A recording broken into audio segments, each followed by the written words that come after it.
myself down. Let me know how the audio sounds, because this music is really loud in my ears. So I kind of turned it down a little bit on my side. But if it's too low for you or too high, I can adjust that. And this is our first time playing, so I don't really know what to expect. I know it's kind of like a audio book where we gotta read a lot. We're gonna play standard because I want to see the mini games. I don't have, I don't have reflexes, so I think we're gonna stay away from that. So we'll just do standard and see how that goes. Maybe if we do really well, we'll bump up the difficulty. Jagged voice, you're here. You're here after all. It's such a relief. I feared that you wouldn't come. I always come. It's alright, little one. It's all good. You're safe. You haven't seen this played yet either? Yeah, I was looking. It doesn't look like anybody's really playing this game yet, so I've been very curious about it. Whenever I was looking at the category, there was like nobody playing it. You're in the void. There is nothing here to hurt you. Don't be afraid. Alright, you know what? I might have to move to the other side for this game. All the, choices are on the other side. It feels weird going over here, though. But that way you guys can see, everything that's going on over here. Alright. I'm not afraid. Ah! The void. What are you? What am I? Alright, so should I play this? Should I play this like it's me for the first time? Because I would choose the I'm choosing We're the Dark Wisp. Continue. Yes, little one. Let it out. The existence is scary and chaotic and queer. A loud explosion after the eternity of silence. Apparently we get to scream a lot. Yes, yes, good. You can look around, but you will find the void quiet and empty and boring. It has nothing to offer you, this sleepy realm. You must reach for the surface. You must look for the rift. Okay, we have options again. We have the rift. Empty and boring is fine by me. I love empty and boring. I still don't understand. You know what? If this was me, I would be... I still don't understand. You will, with time, look for the rift, little one. Go now. Float. We all float down here. Oh, I can move? Ah, okay. I love the background. The background looks really cool. We had a gas station. Hello? What is this? Well, we found a car. Your host. Oh, fuck me. I feel like my brain's about to ooze out of my ears. Where am I? Lizard. Don't you lizard me. Hey, we're trying to play a game. What? Wait, what? Why am I tied up? The young man whose head you seem to be occupying shifts in his chair and tries to open his mouth.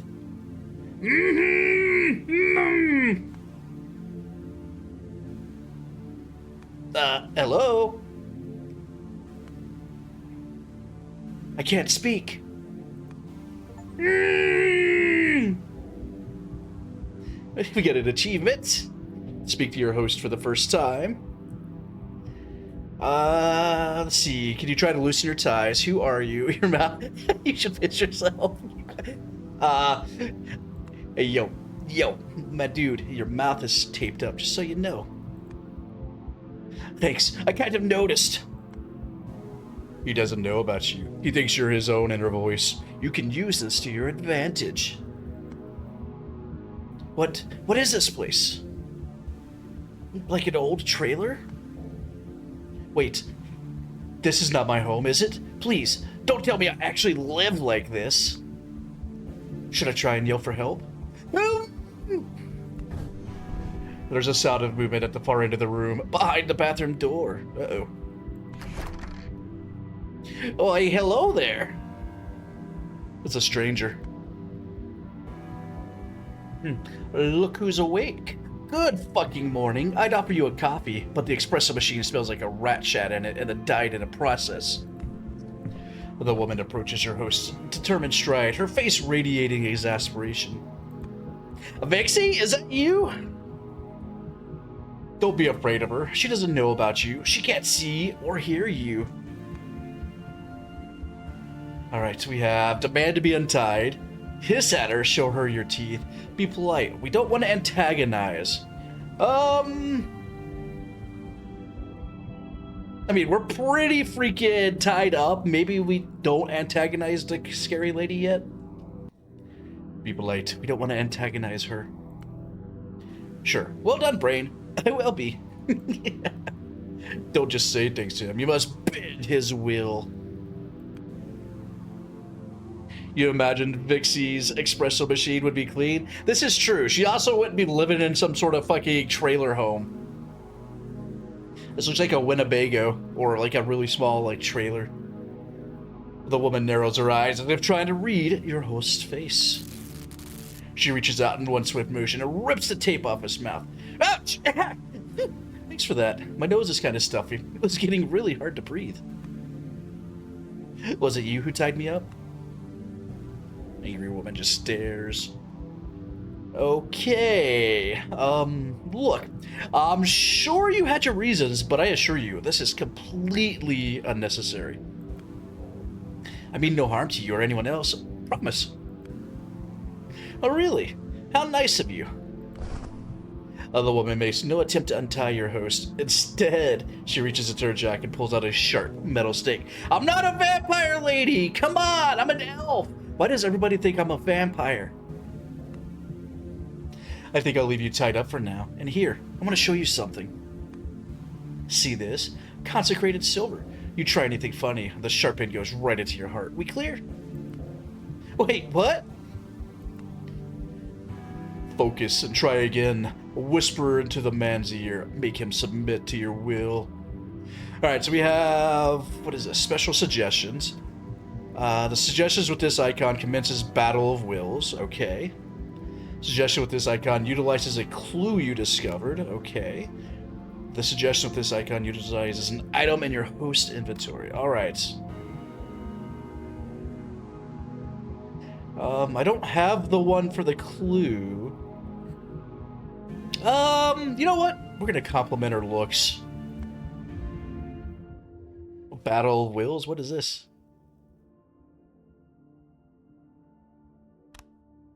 Press the space where the arrow points at the inner circle.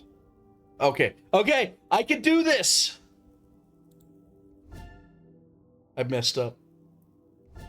We got it. Did we win? Did we win? Okay, we won. Suggestion success. Trait revealed? People pleaser. Come on! Yay, QTE simulator. Listen, nothing horrible ever goes wrong whenever I have to do a QTE. It'll be fine. It'll be perfectly fine. We are absolutely clear, miss. I'm at your mercy. Not even thinking of trying anything funny. Will it be okay if I say I'm in love with your outfit? Oh, you versus your host, Will? Yeah. Never in my life have I seen a person looking so badass. I feel like I'm in the way everywhere I go. I'm gonna shrink down some more just for this. That way we can see, hopefully, more of everything. There we go. We're gonna hide over here in this corner. I almost look like I belong in the game. Can't wait to see more dark. I know! I'm so excited for those games. How flattering. Good job, little one. You got it.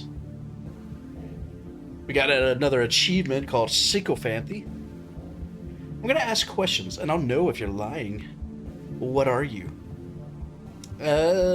What kind of question is that? What am I? I don't know. A human being? A man? Told you, I'd know your lies.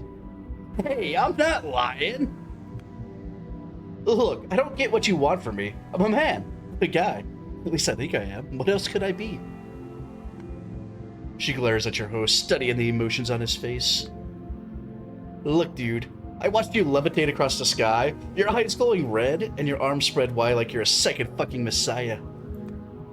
You're not the first demon in my career, so just cut the crap. What are you, and who do you serve? Oh god, she's a loony. I'm kidnapped by a deranged cultist. Fuck! Tell her what she wants to hear, tell her the truth, or keep silent. What is this? Oh, we gave him a trait. Okay. Each host has a unique set of traits defining their character. Experiment with your suggestions, battle the Posie's will to uncover their traits. The items that your host has on them at the moment. Okay, so we have no items. We have one trait. Let's try the truth. See what happens. Tell her the truth. The truth. And what would that be exactly? Look, miss, what's your name? As if I'd tell you. Right. But how do I, like, address you? Gum. Okay, Gum. I don't know what you're looking for, but you got the wrong person. I'm not a demon, or anything. I'm just a guy. My name is... Fuck, I don't remember my name. What do you remember? I remember... Oh, this dude's lost his goddamn mind. Job? Friends? Hometown? The unimaginable horrors of a fucked up dimension you came from? No. I can't remember anything about myself. Anything I think about just comes up blank. Uh-huh. How convenient. Hey, for I know you did this to me. Who even are you? Drop the act. I'm pretty sure you know who I am. No, I don't. We're friends, exes, enemies, whatever it is. I've got no memory of any of that. Holy shit! Imagine waking up and your ex has you tied up in the fucking Winnebago, and she's got a silver stake ready to fucking just like put in your heart. That's pretty hardcore. Possession must be tough on the memory, right? Look, I promise you I'm telling you the truth, okay? Your promises mean nothing to me. My friends enter this damn town and never come back. Then you come flying out of the sky, crash land on my porch, and pass out right in front of me? So yes, I'll take whatever you say with a massive boulder of salt. Alright, to be fair, if somebody came, like, crashing out of the sky and landed on my front porch, I would probably tie them up as well. But I'd also be calling the cops right around now, you know. This dude just fell out of the goddamn sky.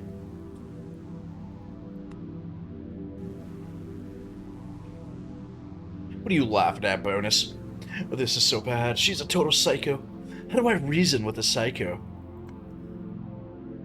Alright, so we have more options. Listen, the best way to reason with a psycho is to just, you know, give them what they want, and then when they turn their back, beat them over the head. The best you can do is sympathize with her, or you should just plain tell her that she lost her mind. Okay, I don't think she's lost her mind. I think if I'm kidnapped and tied up, telling somebody they've lost their fucking mind probably wouldn't end well. So I guess we'll try to sympathize. Well, the best you can do is sympathize with her. Look, miss. I'm sorry about your friends. I really am. And I wish I could help you, but I don't seem to remember who I am, where I am, or what happened to me. This interrogation will not get us anywhere. You clearly know more about me than myself. So, how about you untie me, tell me more about what's going on, and we look for the solution to your problems together. Please. For a few long moments, Gum stares at the host, chewing her lip in hesitation. Then she turns away and heads back to the bathroom. Alright, from you guys, Would you untie somebody just because they said that? If they just came like falling from the sky, their eyes were glowing red, I would not be untying him. But you know, since that's me, hopefully she does. I'm just saying, if it were me, if I were her, nope. Wait, where are you going? Gotta think. And what am I supposed to do? Hey! Okay, we have two options again. You gotta get the hell out of here, or sit tight and wait for her to come back.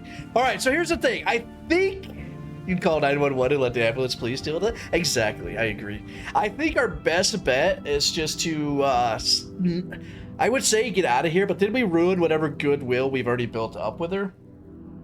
Since I know I'm tied up, and she's probably faster than me now, I think we just, sit tight. Sit tight and wait for her to come back. I think we can talk our way out of this situation. The path of least resistance? Yeah, well, that seems like me, even though I don't remember much of what this me used to be. Something catches your host's attention. A motion in the otherwise still surroundings. His eyes fall on the chest of drawers across the room. Is it just me, or is there something alive inside of it? Is there a kitty cat? Could be a rat. This place seems kind to have rats nesting in the drawers. Gross. As if in response to these words, the drawer slowly creaks open. Appreciating the suspense, 4 long, pitch black fingers crawl up from inside the drawer and grip its edges tightly. Okay, fuck this. It's time to go. Nope, we're out of here. Then the whole hand shows up, too large to be a human being, followed by an impossibly long forearm. All right, listen, no, it's time to run. I take it back. We are not just chilling waiting for the nice lady to come back. There's a fucking arm crawling out of the dresser. We're gone. What's up, Matt? How you doing? What the fuck? Oily black arm. ... The arm flickers as if phasing in and out of existence. You're doing well? I'm glad you're doing well. Welcome to the stream. We are playing a new game today called, The Demons Told Me to Make This Game. And it's some sort of, like, spooky, choose-your-own-adventure style game. So far, we just started, but it's getting creepy. We got this arm that just appeared out of fucking nowhere. And we are a demon spirit thingy that's possessing this kid here. So we're actually whatever this mask thing is. Our options are call Gum right now. Don't move. Don't say anything. Be as quiet and as small as possible. No! Gum! Get over here! There's a creepy ass arm! Come on, Brain. You don't seriously believe this thing is real. I'm pretty sure I'm hallucinating. That woman must have drugged me. No. We are not hallucinating. That is real as fuck. Thanks for the lurk. I appreciate it. I'm gonna lose my eyes and count to 5. When I open them, the vision will be gone. 1, 2, 3, 4, 5. Willy black arm, still there. It's still there. Why am I seeing it? Okay, it just got bigger. More and more of the arm pulls out of the drawer. It's not less than 10 feet long now. Your host watches in silent terror as the arm reaches the bathroom door and turns the knob, locking Gum inside. We found the demon, Gum. Actually, I know, right? I tried to warn her now. Why did it not call out for her? I called out for her. Hey, what the hell? There's a series of thuds as a woman bangs on the door with her fist. Let me out, now! The arm. Okay. I don't like this. The arm withdraws from the door and starts creeping its way towards your host. Oh fuck. This isn't happening. This isn't happening. This isn't happening. This isn't... Okay, now we have a choice to make. We have to force him to do something again. Calm down and ask the arm to untie you. Be polite. Alright, listen. I'm all for being polite to people and shit, but I don't think that's gonna work. Kick at it, yell at it, fight for your life. Just think of what it can try to do to you or keep silent. We're gonna kick at it. Oh, battle of wills. Okay, here we go.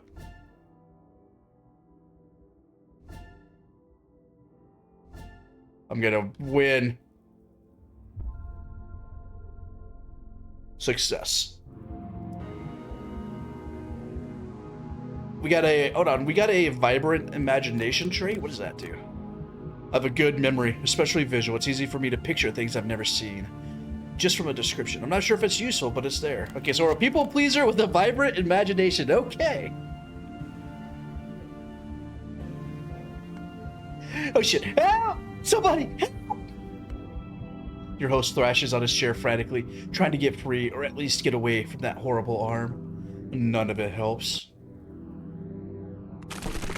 Oh! With an impossibly disgusting bone crackle, the monster lunges forward.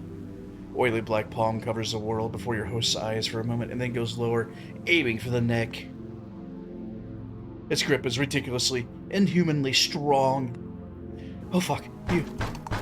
Barely audible against the thuds. Gum still assaulting the door. A short, dry snap goes off, notifying the world that the human spine gave into the pressure. A pair of now dead eyes watch it differently as the arm creeps back into the drawer, hauling its prey along with the chair that it is still tied to. Okay, how did I lose? How did I lose the game in the first, like, 20 minutes of the stream? What the fuck? End of the event. The host is dead. Don't you already me? How there? I don't think I did anything wrong. I feel like I did nothing wrong. Jagged voice. How brutal. The fuck? The long arm just strangled my human. What just happened? Not fair. My host was tied. He couldn't do anything. I'll be going with the first one. The fuck? That long arm just strangled my human. That was unpleasant indeed. Your host has died, and you are back in the void now. The good news is, his death is reversible. You must go back into the world of the living and try again. You want me to go back in time? No way. I'm not going back in there. All right, listen, I'm a demon spirit, so I think I would be... Okay, we want me to go back in time? For you, little one. There is no back or forth. These events have not happened yet. Not until you cement them into existence. Listen, I feel like, to be fair, that was like an unavoidable death, okay? I think it's part of the game. So you guys can't blame me for that. Unless you Google and it says... Which word? What word? Unless... Hold on a second. Unless you Google and find out that you could actually save the dude like the first playthrough. Cement? What about it? What about cement? Well, thank you for the hydrate. I appreciate it. Look for the beginning. See to it that the events played differently this time.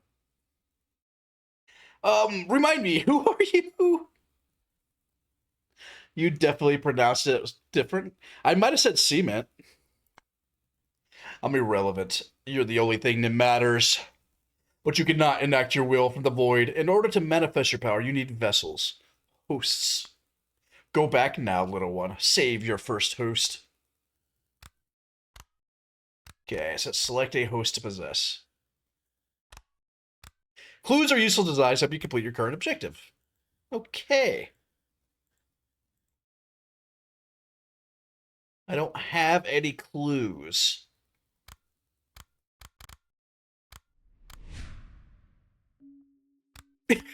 Why is he dead? Possess a host in the present to advance the timeline, or any past to alter it. Okay, so I have no host right now because he's dead. So I have to go back to the past.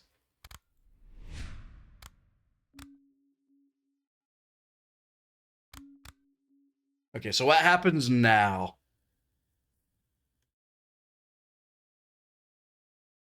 I'm in the past. We go back.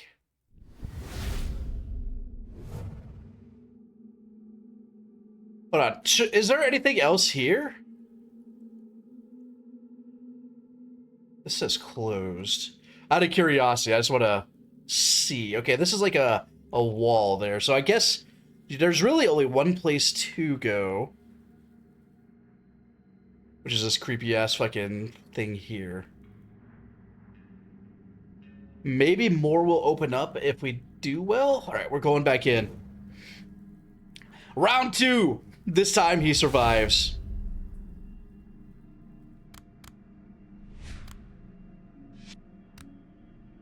Possess this host. Yes. Oh, fuck me. Clue gained, saving the host. Entry gained to clue, saving the host. Okay, so we have clues now.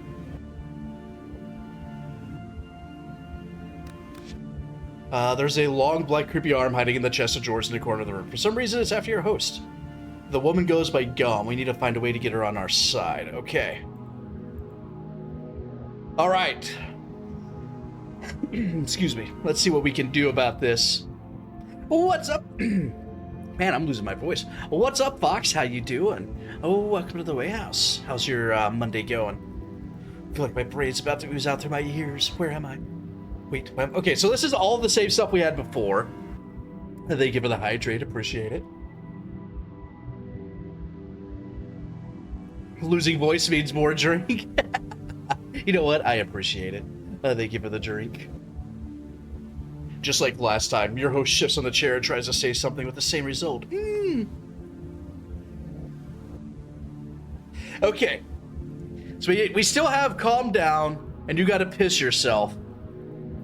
You're definitely sick. You already lost your voice. Oh no, I hope you feel better soon. I understand being sick. It is miserable. Okay. Why would pissing himself help?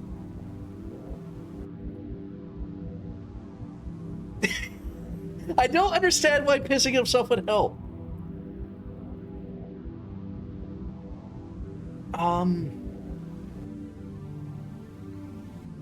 Sure, we'll go with that option.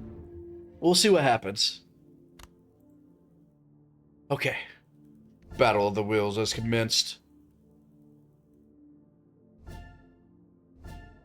Hey, it's adding more stuff! But we still won. You gotta piss yourself, trust me. It's the only way. It's the only way. Oh gosh, oh gosh. Something wet and warm streams down your host's leg.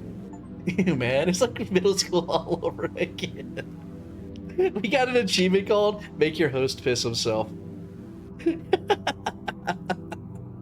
mean no terrifying demon would piss himself? I mean, I disagree. Have you ever seen The Exorcist? That creepy ass fucking girl was like doing all sorts of, I think they were pissing themselves, throwing up on themselves. It was pretty bad. I'm pretty sure the demon would. So what now? Hey Brain, I'm serious. What now? I was planning to achieve something by pissing myself, right? You traitor. I'm so pissed right now. Well, why does it smell like urine in here?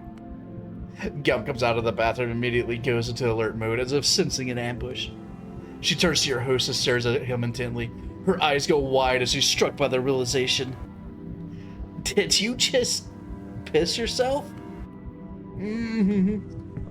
Gum cautiously approaches the man and stops at arm's length, a few inches short of the piss puddle's edge. She reaches out using only her index finger and her thumb, tears the tape off his lips.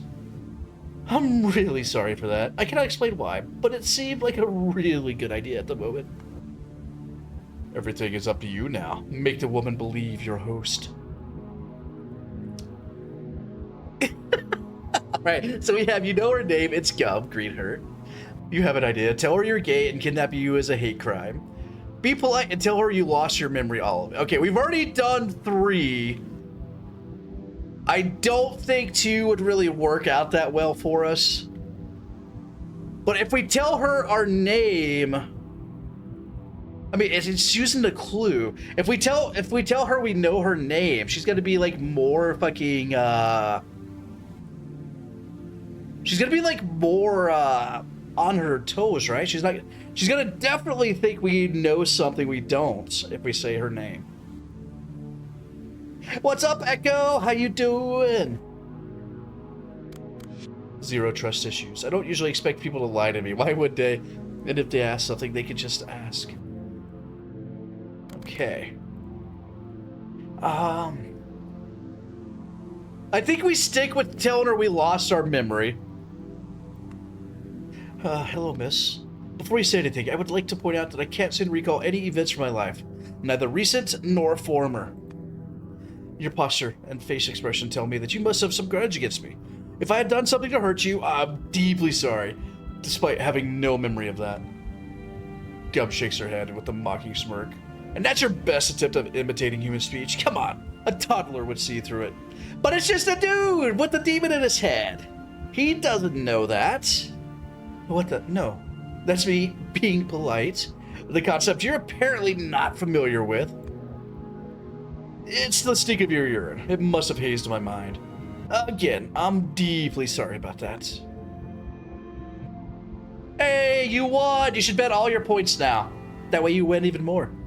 And just like last time, she pulls out a silver stake from the holster on her hip. See this? Consecrated silver. You try anything funny, the sharp end goes right to your heart. We clear? Oh, wait, what? Now, I'm going to ask you some questions, and I'm going to know if you lie.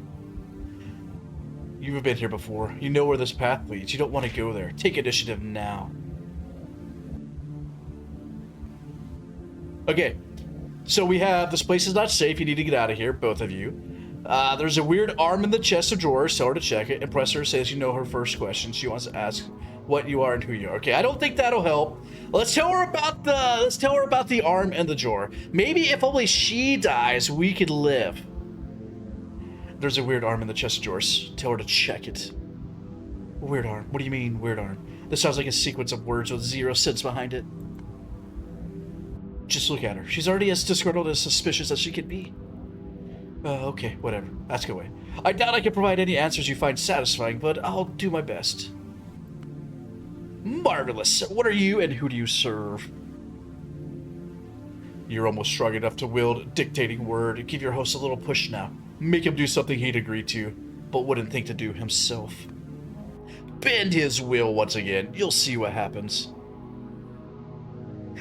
Ashlet sacrificed a girl to save herself.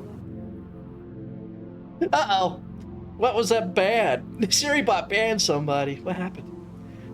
Listen, I am just saying, she's got a silver fucking stake. Maybe she could take the demon arm out, okay?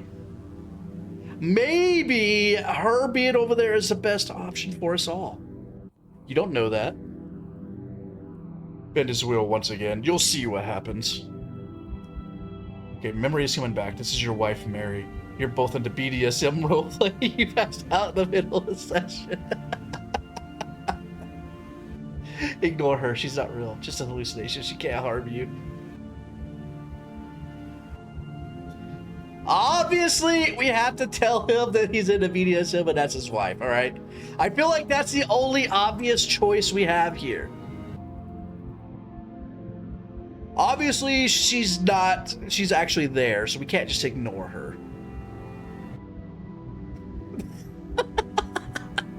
Why are you dotting me?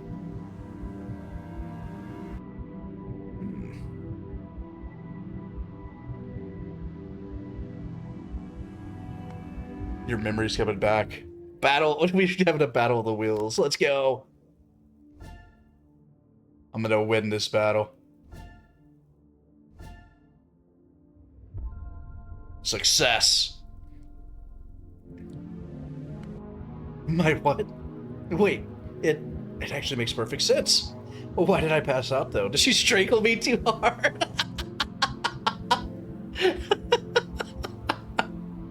I'm sorry, it's so funny. You know, you bought me this game, you can't complain. You bought me the game. Your host cases I come with new affection. Don't make me repeat the question. Right. I'm a bad boy. And I serve you, my lady. Huh? Am I even doing that right? Maybe it's my brain trauma. But all this doesn't feel especially pleasant. And or exciting. Mary? I'm sorry to ruin the mood, but I don't feel so good. Can we please stop? We must have a safe word for that, right? Well, I don't remember it. I think it's, I think I have significant memory loss. See, my goal is just to make her think I'm insane, not that I'm a demon, okay? This makes perfect sense in my head. Trust me. Trust me, Nami. I can't recall my own name. Barely recalled yours. You may have strangled me too hard or something. I don't know.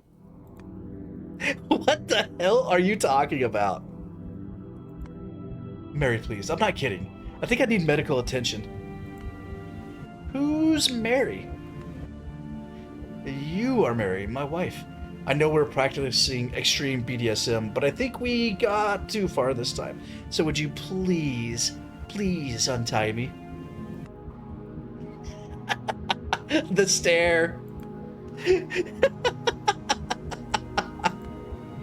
Genuine belly laughter shudders Gum's body. She laughs so hard she has to wipe away the tears from her eyes. Good job, little one. The silly little trick provided you with new strength. Hey, we got an achievement called Make Gum Laugh. And all it took was our what's the word I'm looking for? Our dignity. Can you feel it? Dictating word. Alright, allows us to win the Battle of Wills instantly. You have one instance of dictating word per event. Use it wisely. Okay. Use it now. While active, it allows you to dictate your will to the host instantaneously, denying him the option to challenge you. Bend his will and use dictating word. You might want to tell her about the dangerous black arm. Make her check the drawer now. There's a creepy arm thing there waiting to attack us. They're both pretty much the same, right? If we tell her about it, she might not believe us. I mean... But I don't know which one would be better. She already thinks I'm insane. Okay, we're gonna do this one, I guess. And we're gonna use that like it tells us to. Dictating word. Don't ask me how I know, but there's something bad in the upper drawer over there. A monster. It's lying in wait, intending to attack us at the right moment. Give me a minute. I'm still not over the part where I was marrying your BDSM-loving wife. I mean, maybe she really is married. Maybe this is all, you know, just his brain having a lack of oxygen. You guys don't know. Yeah, it was apparently a brain fart or whatever. Please keep up with me. A demonic arm thing is in your drawer, waiting for the right moment to lunge at us. What's up, Loki? How you doing? Loki came over to say hi to everybody, by the way. Mwah, good boy. We'll give him some pets real quick. Good boy. Yes, you is. Alright, I gotta play a game. You go on, buddy. Go.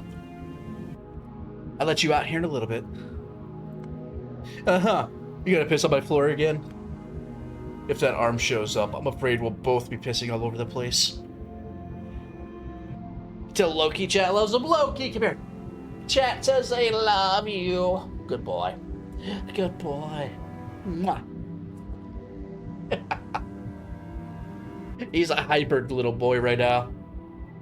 No, you can't jump on me. No. Alright.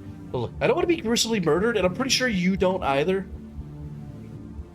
This place is thoroughly protected from any paranormal interference. I'm the one monster you need to fear right now.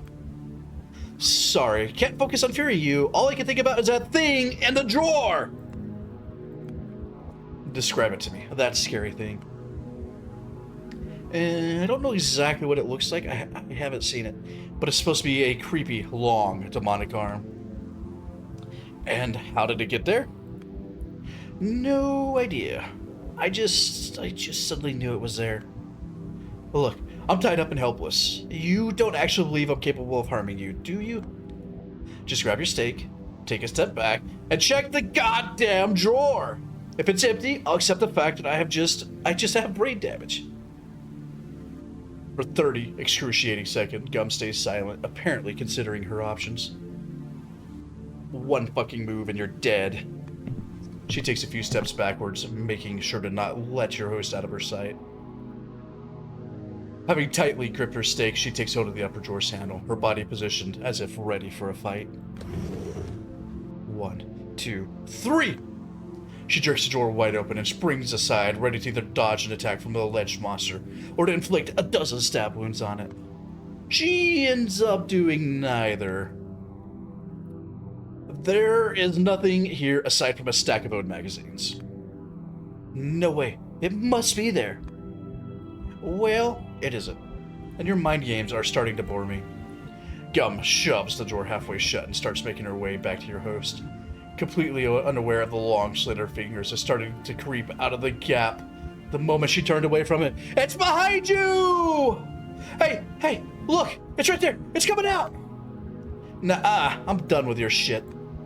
It's right behind you. It's crawling out. Just glance back at it, for God's sake! Fuck, what do I do? She doesn't trust me. So we can scream, shout, or growl. Make her turn back.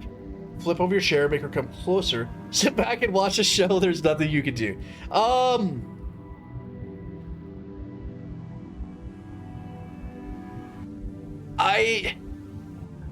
think like growling and yelling at her will not make her turn back, but she might stop and then she'll probably die. So maybe if we flip over the chair, she'll come closer and then she'll turn around and see it. Flip over your chair. Make her come closer to you. Yes, that'll get her away from the arm's reach. Your host starts swinging on his chair left and right, intending to get it to topple down. What do you think you're doing? Just this. Oh, the chair flips aside, along with your host tied to it. Holy fuck. I think my elbow took all the impact. Hurts like a bitch. What exactly were you hoping to accomplish with that? Contrary to your host's expectation, Gum does not take any action upon seeing him go down. She cranes her head, watching curiously, waiting for the next move from her silly captive. I guess it didn't work. What didn't work? Yep, she's, dead. The monster arm grabs her neck from behind and effortlessly lifts her up and bashes her head first against the wall. Then it does it again and again, each strike adding a new crimson stain to the wood. The monster keeps beating Gum until she stops thrashing, her body falling limp and lifeless in its grip. The hand relaxes, and Gum's body falls to the floor. It just killed her. Well, unless this scary, slimy, multi-elbowed black arm turns out to be an ally, I think I'm next! Yeah. The arm slithers its way to your host, the worms of its fingers writhing menacingly. I don't think it's an ally at all. Gaunt, terrifyingly strong fingers stifle his neck. Can't believe I'm gonna die like this in a puddle of my own piss. The world goes dark in your host's eyes as he's about to pass out. A blood-boiling hiss pierces the air suddenly. The monster arm flinches and loses its grip. You like that, fuckticle? You like that? She's alive! Let's go! Your host catches a glimpse of Gum, her face bloody from the wound on her head, both hands gripping the handle of her silver stake, most of it lodged in the monster's forearm. I'm burning the bridges you walk upon. I'm draining the springs you feed upon. I'm flooding the burrows you rest within. In the searing fires of newborn stars be disintegrated. And the vast voids of outer space be lost. In the mundane Tuesday small talks be omitted. Okay, that part didn't really rhyme. Well, the realm of human is not for you, beast. From the present, past, and future of the history of this world, you be banned! A violent coughing fit interrupts Gun's fierce speech. The monster beneath her begins thrashing with renewed vigor, sensing weakness. Ugh, shit, fuck this! By my authority as a person who kicked your ass, I command you to eat shit! With my name, Vanessa Vega, I am banishing you from this plane. Be gone!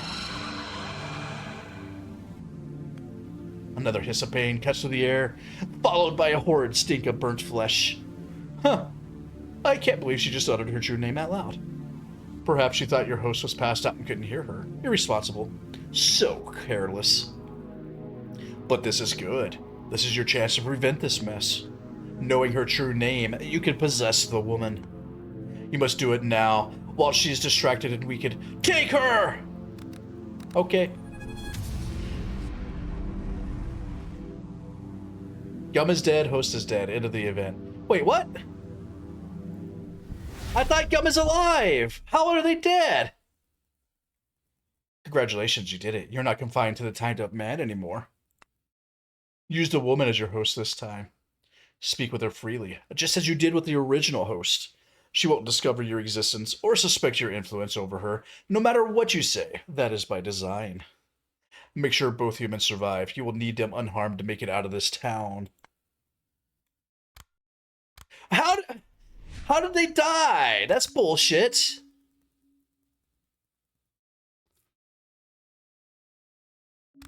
Okay. Well, I guess your host pisses us up. Your host tries a polite approach. You persuade your host that Gum is his wife. Your host essentially persuades Gum to check the drawer, topples a chair to try to get Gum to turn around, dead. Alright, so I guess it wasn't enough to stay alive at the end. So, I guess we go with her now? A deep, booming voice echoes in Gum's ear. The last words her mentor said before leaving, playing on repeat into her head. Twice as many deaths are about to... Listen! I think that this is, like, scripted, okay? I don't think there's, like, an actual way you can survive. You're wrong, Gum. I do rely on you. But that's why you're staying behind as our backup. If we screw up, someone must step in and fix everything. You're the one person I know I can trust with this. Gum fixes her gaze in a reflection of the mirror, her trace of tears still visible on her cheeks. You're the one person I know I can trust with this. But what if you're wrong, Coat? What if I can't do it? If only you knew how mad at you I am right now. Idiot! Why didn't you take me with you? Where are you now? What am I supposed to do? What if you're dead? What if everyone is? No. Stop this. Stop this now, Gum. You can't afford to break down. You've got shit to do. Gum rubs her tear streak off of her cheeks and takes a deep breath. Atta girl. Alright, recollect what you know, it'll help. Let's check on the captive. Keep silence. Let's recollect on what we know. It'll help calm your nerves. Yeah, good idea. Where do I start?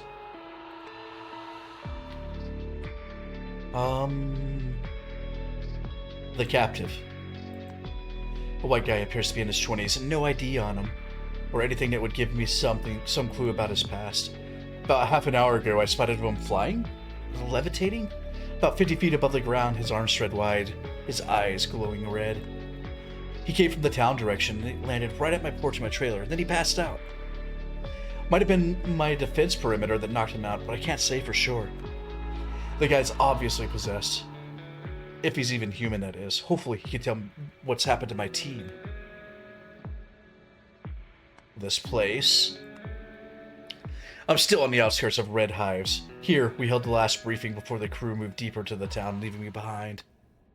I commandeered this abandoned trailer house as my field base. Hopefully no squatters are going to come in and claim it themselves anytime soon. Setting up the defense perimeter was a pain, but I did my best. Can't say much about the town. Coot mentioned a dump with a failing business and receding population. Okay, your friends? Linz, Patch, Ink, and our leader Coot. My crew, my gang, my squad, my support system, my family. We all arrived in this creepy town 8 hours ago to prevent some kind of shady ritual that allegedly could end the world. Everyone except me entered the town, and then we lost contact. On a positive note, the world seems to be still in its place, right? And Coat. Ah, Coat, the fearless captain, the visionary, the one who assembled our ragtag crew. He used to say he trusted me like his own right arm, but left me behind going on this mission. Back up my ass. Didn't even leave me any instructions beyond set up a field base and wait, that asshole. It's been several hours and nothing from him or the others. All right, so we learned a little bit. So she showed up with the crew because there's some sort of ritual going on.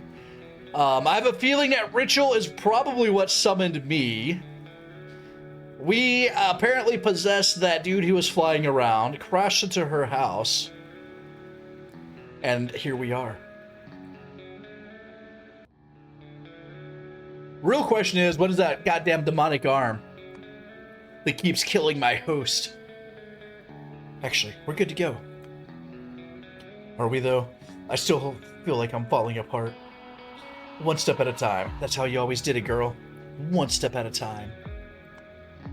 We go into town. We find witnesses. We find traces of the team. But first, we deal with this demon guy.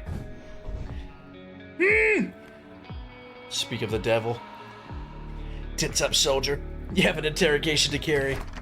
Hey! It's old us! I remember being in that spot. Remember, gun.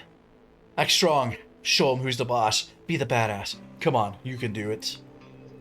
Look who's awake. Good fucking morning. I'd offer you a coffee, but the espresso machine smells like a rat shat in it and died in the process.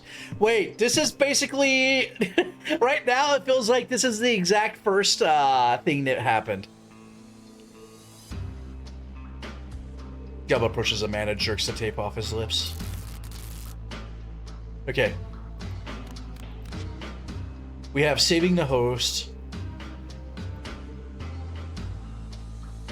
That's all we've got here. We don't know her traits yet, but she's got this fake silver stake that's made of iron. Okay.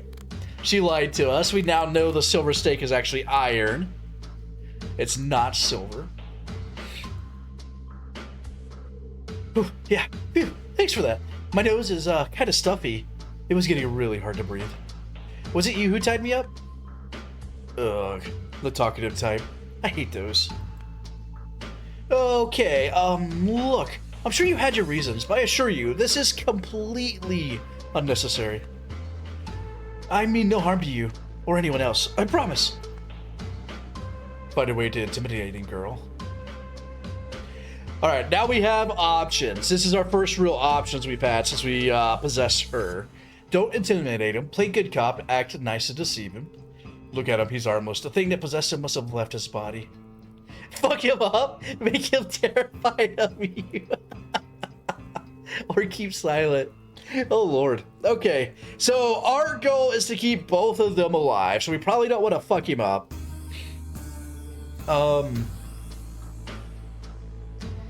I guess we'll try to play good cop. Don't intimidate him. Play a good cop.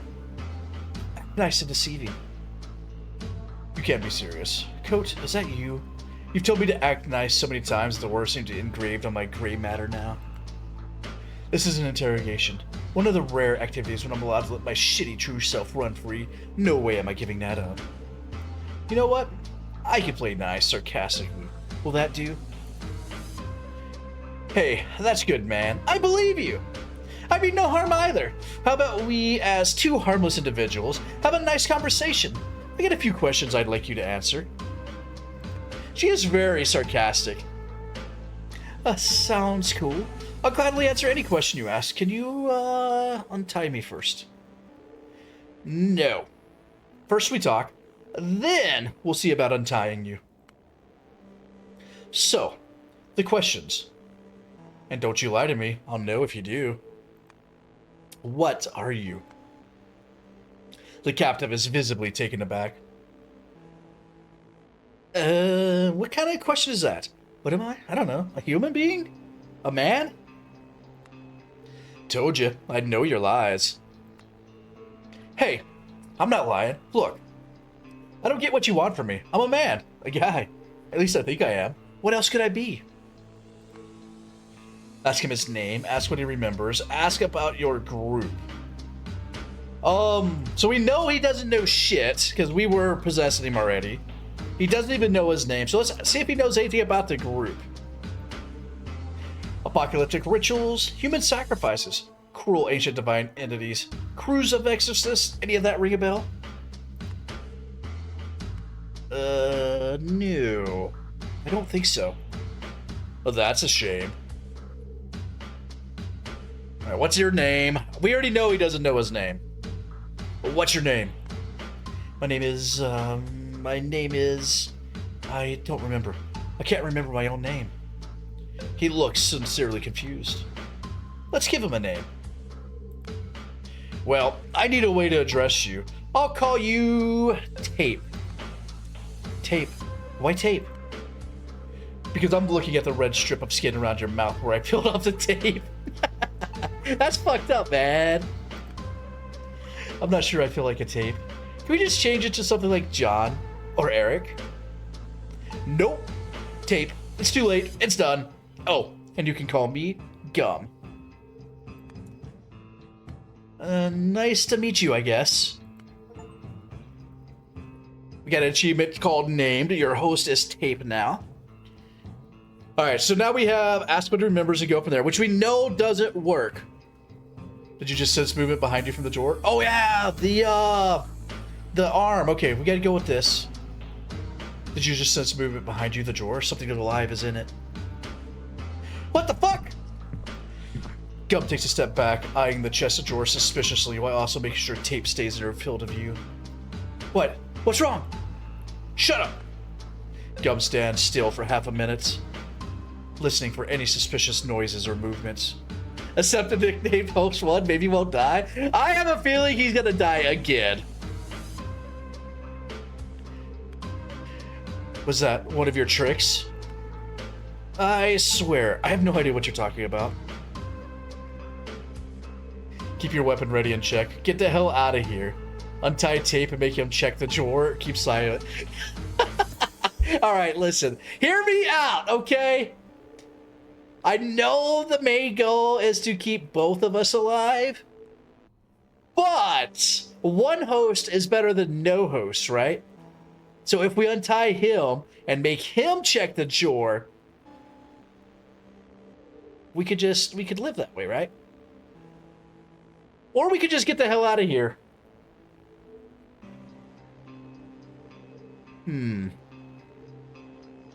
But I feel like him being untied is probably the best way to go about it. He might die, but then again, 4 hands are better than 2, right? Maybe he'll be useful. Let's do that. We're gonna untie him. Untie Tape and make him check the drawer. In what world does that make sense to unleash a potential demonicity just so he can check a drawer for snakes or rats instead of me? Half the deaths from last. You know what? Half is better than as many as last time. Come on, Gum. Don't be silly. Just check the damn drawer. We got things to do and places to be. Gum adjusts her grip on the stake. If I can help you with anything, just... God damn it, Tape! Why you gotta open your mouth and ruin everything? Now it makes it look like you're being suspicious again. I was trying to help you get free. This asshole just needs to keep his mouth shut. You'll help me greatly if you shut up. Okay, just saying. Gum exhales loudly through her nose. She reaches out and jerks the drawer open, her other hand holding the stake at the ready. Huh? Well, what's there? Society is broken. Shit. 30% off. Okay. Somebody is an artist. A stack of old magazines. Did you expect something else? I don't know. Gum steps away from the drawer and turns to Tape, her hands on her hips. Let's carry on. Gotta decide what to do with you. Okay, so we got a trait. Everyone's a suspect. When you don't know a person, always assume there's an asshole until they're proven otherwise. I live by this rule and it never lets me down. Okay. Okay, she's a paranoid. Okay, got it. Tape opens his mouth to respond, but then his gaze shifts past Gum, and his eyes widen like they would if they saw a long, black arm snaking its way out of the drawer. Fuck! Gum? Lunge forward, now! Gum pounces forward, somersaults past Tape's chair, and springs back up on her feet behind him. Whoa! That was impressive. Fast and furious. Move quickly. Be bold and don't hold back your punches. That's the only way to stay alive in this cruel world. Alright, so we learned another trait. The Gripper monster doesn't seem to share Tape's admiration of Gum's nimbleness. Yeah! What the hell is this thing? What does it want from us? It wants me to smack its ass. Or maybe it doesn't, but that's what it's gonna get! The arm hangs in the air, its fingers flexing menacingly. It flickers in and out of existence every few seconds, making it hard for Gum's eyes to focus on it. It's almost like it could be in multiple places at once. Or maybe there's more than one of it. Well, that's bullshit! There was only one before! Now you can see two of them. Can this thing see the humans? Can it hear them? Is it even sentient? There's no telling. It's not attacking. I think it's afraid? How did this huge arm even fit in that small drawer? With the magazines too? Could this be some kind of pocket space mindfuck situation? Do you think we'll see all of it? Or is there, like, a pitch black giant dude on the other end? I can imagine this fella shoving his arm in our room the way you'd rummage around in your backpack for a snack, you know? Gum pays no attention to Tape's ramblings. Her eyes are fixed on the twitching fingers. Warily, she takes a step forward. Oh, okay. The Gripper tilts its wrist the way animals tilt their heads when confused or curious. Then, apparently having decided the odds are not in its favor, it briskly retreats into the drawer. It's running away!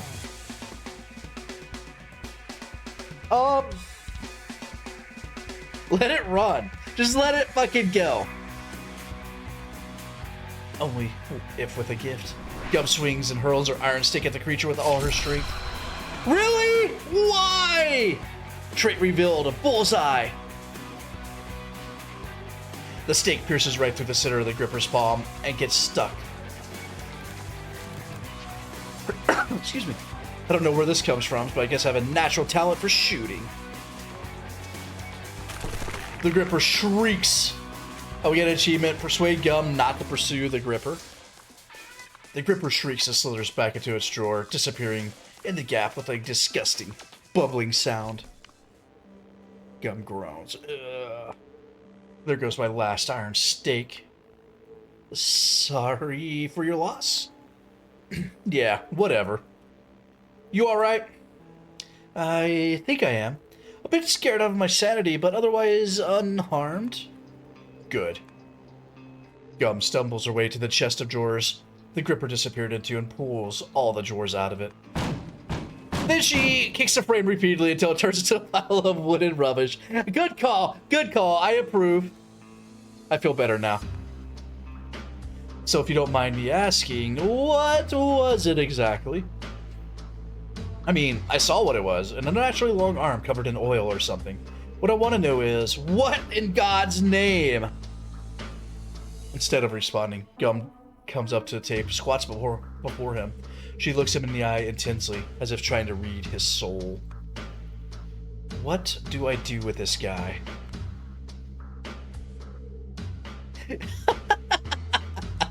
Okay, so we have let him go, he's clearly on our side. Or break his neck.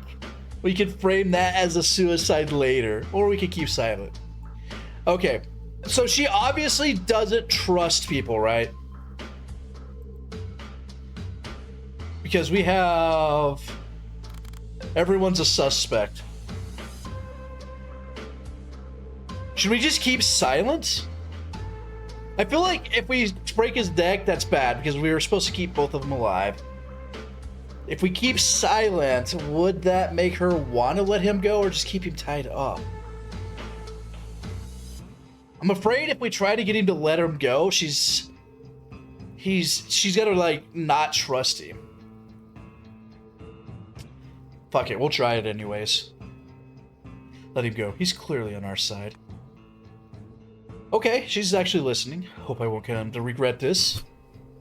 A flicker of fear crosses Tape's eyes when Gum grabs a knife from the kitchen table, but it quickly gives way to relief as she begins cutting the ropes that bind him. Your jacket's on the bed behind you. Oh, wow, thanks. You trust me now? Hey, yo, let's go! The dude's got a trench coat! For those of you who don't know, I love trench coats. I approve wholeheartedly. What's up, Loki? Let me finish this chapter, and I'll let you outside, buddy.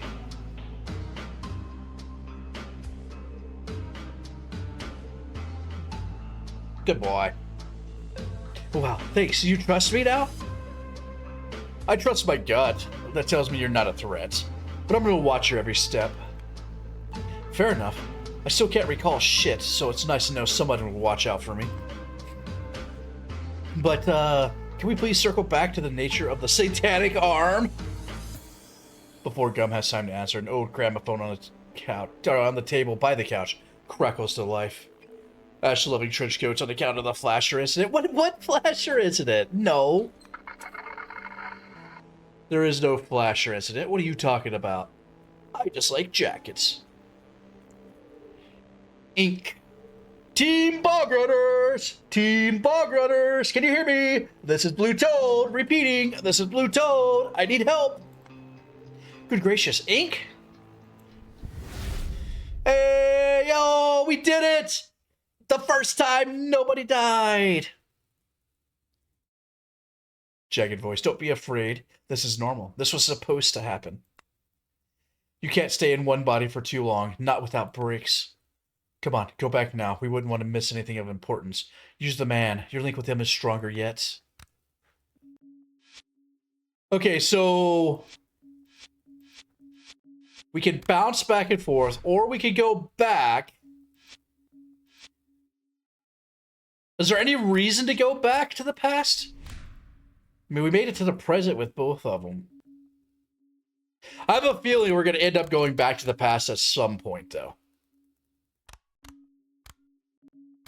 But before we go any further, we're going to take just a short break. When we come back, well, I guess we'll possess the guy, since that is a recommendation from whatever is leading me on. But we'll do that, and then we'll see what else this game has in store for us. Hopefully you guys are enjoying the game. I'm having fun with it. I will see you all back here in just a few minutes. We'll be right back. We let the dog go outside, and I have more to drink. Okay.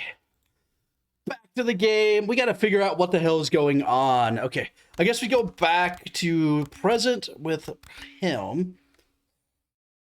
So we will possess the guy this time. Tape. Eek. I can hear you. Do you copy? This is Gum. Where are you? Are you alive? Copy you, Pink Toad. I'm alive. I used that funny telepathic goo on a microphone through my signal. Can you believe it? It's crazy that it worked. Ink, where are you? I'm in the sound. Can't get out. They're fun guys, but they won't let me. What the fuck does that mean? You copy, Pink Toad?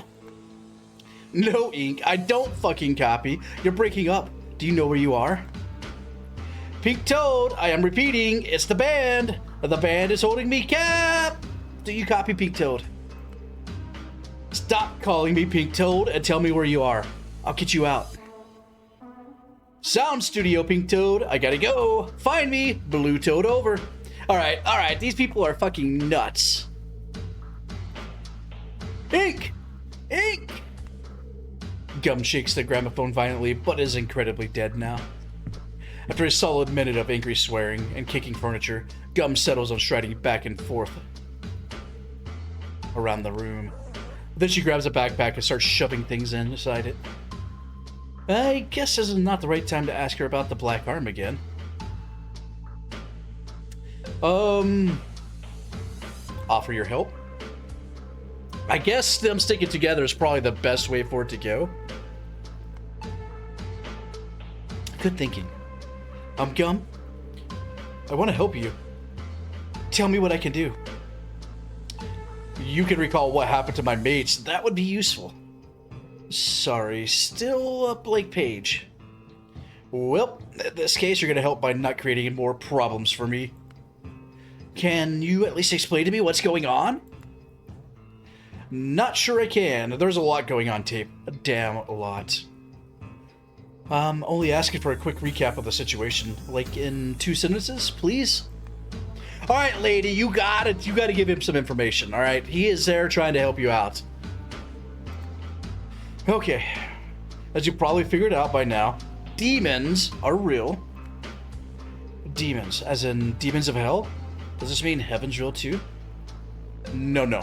Forget heaven and hell. It has nothing to do with religion, all right? There are other planes of existence that we humans can't feel or detect. And numerous beings exist right here, back to back with us. Spirits, wraiths, and other civilizations, you name it. Like strings on a guitar deck, we don't touch each other, but we resonate together. And besides that, there are ancient gods out there sleeping in the black holes like cradles, and predacious ideas that parasite on sapient minds. She knows some really big words. And besides that, there are other dimensions, billions of them. Some are just like ours. Some are literally nightmares populated with horrors. Please stop. I think I'm having a panic attack. I warned you, Tape. The good news is, we're not alone in the universe. Everything else is bad news. Reality, as you know it, is a tiny oasis, surrounded by an unimaginable chaos. This oasis is protected by a good hard wall. But sometimes, things fall through the crevices. Why are you bonking? What do we do this time, bonus? I'm in a group of people who deal with those things. We learned about a world-ending ritual that was being prepared by a cult in a small Midwestern town. This town, Red Hives. Loki's right outside my window.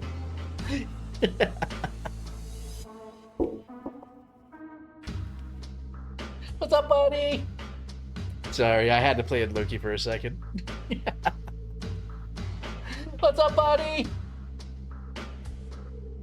He's like running in circles and then like looking up at the window. We arrived here last night. Outside is a trailer park at the town's edge. My team went further in to stop the ritual. I stayed behind as backup. Weird black arms coming out of the drawers is a glaring sign that things probably didn't go smoothly for my guys. Are you following?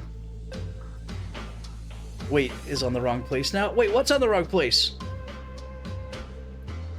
Oh, the bonk? Yeah, it's because I moved. I had to move my model so we could see all the options. I can't help it, man. I think so, but I still don't understand where to fit in the picture. It's like you're bonking the dude. Why are you trying to hit the dude? I think so, but I still don't understand where I fit in this picture. Neither do I. That's why you're gonna stay here and lay low until I figure it out. Well, what about you? I'm heading out. Gotta find and rescue my moronic teammate. Be back as soon as I can. Okay, we gotta stay together. I think we have to stay together. If they split up again, bad things could happen. If we're together, we can help each other out. Demand to go with her. You surely understand that it's a bad idea to leave me in this place, alone and stripped of any means to protect myself. I mean, we've just been attacked right here. Besides, if I go with you, I could be of help. I want to be. This is really nice of you, but the answer is no. I ain't no babysitter. This place is protected from intrusion.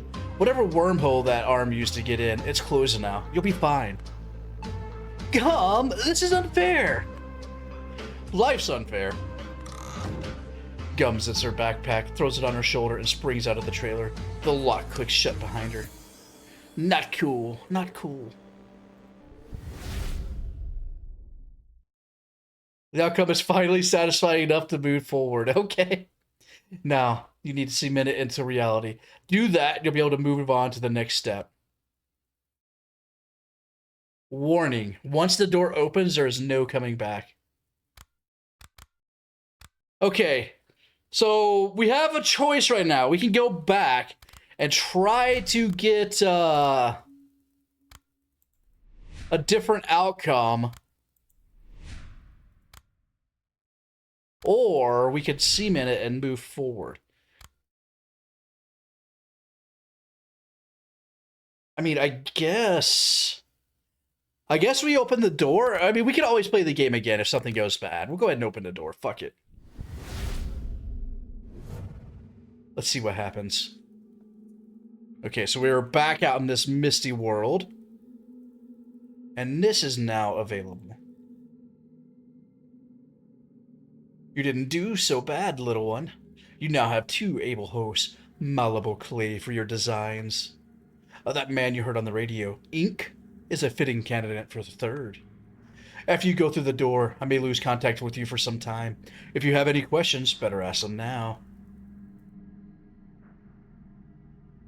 That's a lot of questions. Okay. What if my hosts find out about me? They won't. They can't.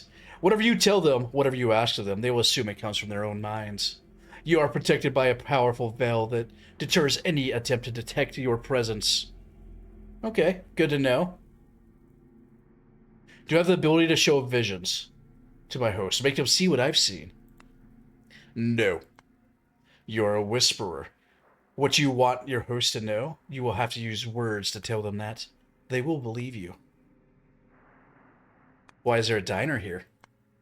What you see is a memory. The void is filled with them. Broken fragments of memories, long lost and forgotten, bringing shape to the nothingness. Whose memory is it? Can it be mine? I cannot tell. Okay. I have a feeling we're not just a simple possession demon here. This other thing is probably like the main demon. Whatever's telling us to do stuff is probably like the big bad. Can I possess anyone I want? No. Only those with the gift. You must know their true name and catch a moment when they are weak and vulnerable. That's why it's important to find that ink person. Why can't I remember anything from my past? You don't have any past. You're a newborn. There is nothing to remember. Alright, this jagged voice, I feel like is just lying to me. Am I a demon? I need to know. Demon? No, I wouldn't call you that. You will meet demons on your journey, but it won't be hard to assess your differences. Okay, so we're not a demon, or at least this thing is telling us we're not a demon. Was I a person? Did I die? Am I a ghost? You have many questions, little one. I'm afraid you're gonna have to find the answers yourself. I still don't understand. What is my goal? What am I supposed to do? What do you want to do? I want to find out what's going on. I want to wreak havoc and be an agent of chaos. I want to save the world. I want to take over the world, or I just want to have fun. You know what? I just want to have fun. I just want to have fun. Good. You do that. No matter which path you choose, you will have to gain your full potential first. The more you learn, the more outcomes you see, the more things you coerce your host into doing, the more powerful you will become. Don't hesitate to bend the time flow and alter the events to see how else they could play out. What's up, Zetra? Why you throwing things at me, man? How you doing, bud? In the end, you will be able to solidify the sequence of events that fits your best design. I hate that stupid minigame with the circles and whatnot. Oh yes, let's talk about the Battle of Wills. You're tired? Well, I'd say get some rest, but you're probably at work. So get some rest when you're done with work, bud. When you force your will upon your host, you interfere with their very core, reshaping their identity. Naturally, the host will resist the intrusion. If the battle promises too difficult, it may be wise to use the dictating word and skip it. As of now, you have 1 instance of dictating word per event. You hate being back at work? I feel you, man. I feel you. Try not to work too hard, at least. What you should remember is that you don't always have to win the battle. More often than not, losing is just as valuable. The failure of your suggestion is still an influence. It might prompt the host to do the opposite of what you demanded, or something else entirely. In fact, I strongly suggest you engage in the Battle of Wills and lose them on purpose. That's how you uncover many paths that might otherwise remain hidden. Okay, good to know. So why are you helping me again?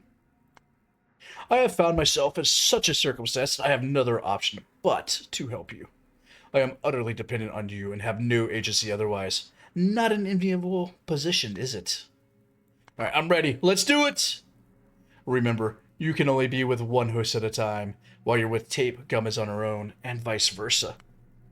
There are times when they can't survive without your guidance, and times when they manage just fine on their own. If you want to know how your host is doing when you're not with them, you can join them and simply observe, remaining silent whenever you feel the urge to comment. Don't worry too much if your host dies. They'll be dying a lot. That's part of the process. That's how you learn. See, I told you it wasn't my fault they died. See, the game is made that way. At first, navigating two parallel paths might feel disorienting. That's okay. Take your time and go at your own pace. Everything will come together eventually. Now go ahead, little one. Help your host find this ink. You need more agents. What's up, Grace? How you doing? I hope you're having a great day. Oh, welcome to the stream. We're gonna go over here and see if we can find this ink fellow, I guess. Loop 1 of Punks and Bees. Stern Shadow, why aren't you eating? You should eat. I want to go home. I know you do, and we've talked about this. The wall is impenetrable. There is no way home. You should eat, really. These pancakes are delicious. I promise. I don't want a pancakes. I want my mom. I want mom. What's that? Make a scene now and I'll have you sit to the cold room. Do you want to spend another night in the cold room? You're good? How was your day? Man, it's been going well. We were just playing a new game that Nami got us called The Demons Told Me to Make This Game. It's a really cool, like, choose-your-own-adventure book-style game. I've been having a lot of fun with it. No. No what? No, ma'am. Eat your pancakes. What is this? Find the correct order. 2, 1, 3. Okay. Got a thingy up here. What is this? Also, what is over that door? Oh, we have to... Really? I have to go all the way over here? Sweetie, repeat the copy, will you? Be brief, Helen. I only got 15 minutes. What'd you call me for? It seems a little bit dark. Yeah, it's a horror game. It's a book horror game with like Lovecraftian themes, which is fitting for October. So it is a little spooky. The art style is cute. I've liked it so far.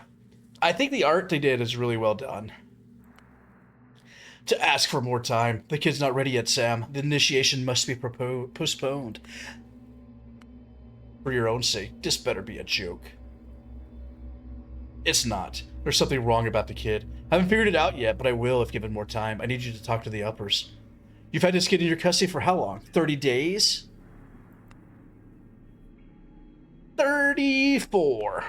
34 days of conditioning, and the kid is still not ready for initiation? Sam, I'm telling you.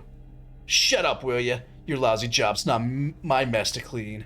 If you think I'm gonna risk my ass covering for you before the higher-ups, then darling, you must have a wrong idea of our relationship. For fuck's sake, I'm not asking you to cover for me. I did everything by the book. By all signs, the kid looks ready. But I know he isn't. You're not making any sense. It was fine at the beginning, normal adaptation, but at some point he got, I don't know, ostentatiously obedient? You see, he's quiet, but not stupid quiet. He seems to be eerily intelligent for his age, and I keep catching glimpses of some deep malice in his eyes. There's something wrong about this boy, some anomaly. I can't put my finger on it, but look, all I'm asking is for more time to work on him, to figure it out. Are you hearing yourself? Deep malice in the eyes of a 7-year-old? Oh, Helen, you've spent too much time around children. It's starting to reflect on your mental health. I'll speak to the higher-ups. We'll get you reassigned. What about the kids, Sam? Get them ready. The initiation will proceed as scheduled. All right, so we got... So Helen is the woman with the kid over here. That's Helen and whatever the kid's name is. That's Sam and Helen talking about getting them ready. What is this one? Let's go over this again. Yes, ma'am. Why are you here? To study in the magical school. Why you? Why not some other kid? I have talents. The gift. That's how we call it. You're a gifted child, and the gift of yours must be put to use for greater good. Why can't you go home? Dangerous. That's imprecise, boy. You were taken from home because you were a danger to those around you. If not for us, you would have got your whole family killed. Fortunately, we were there, and your family is safe now. That's not the only reason why you can't return to your home. I'm very far away. Mars is very far away. The moon is very far away. Your home is not very far at all. It's just across the wall. I can't walk through walls. That is correct. But at least you know that back home your family is safe. Your mom is safe. That's a silver lining, right? What would you be willing to do to find your way back? To see your mom again? I can't walk through walls. Walls have crevices. One we used to extract you has imploded, but there might be others. If you study with us, study really, really hard, and learn to control your gift. Maybe one day you'll be wise and powerful enough to find another crevice in the wall separating from you from your home world. Wait, so they're on a different world? Do you want to find it, boy? Do you want to see Mom again? Yes. More than anything? Yes. Very good, boy. Very good. Is that the correct order? So these two talking... How do we choose the correct order?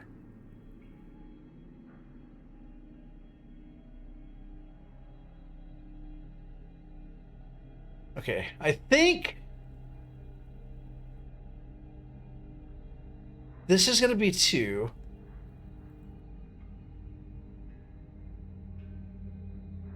I think 1, 2, 3.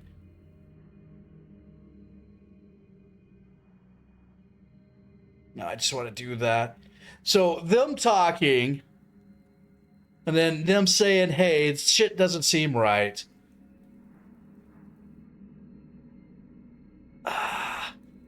No, this one. I think this is 1. 1, 2, 3. I think this is right.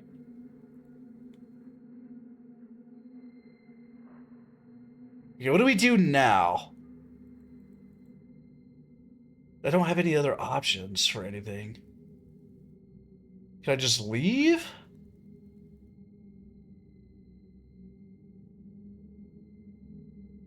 Am I wrong with the order?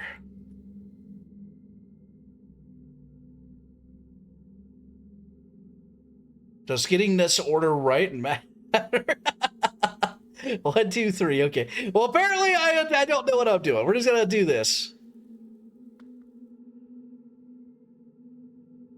Because I'm not given like anything, any like options.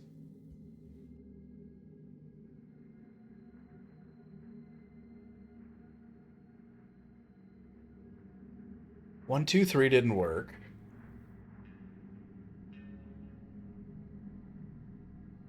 Three, 2, 1.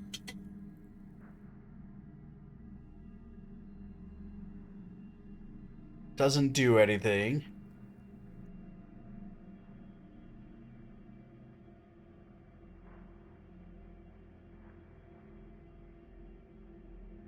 One, 2, 3.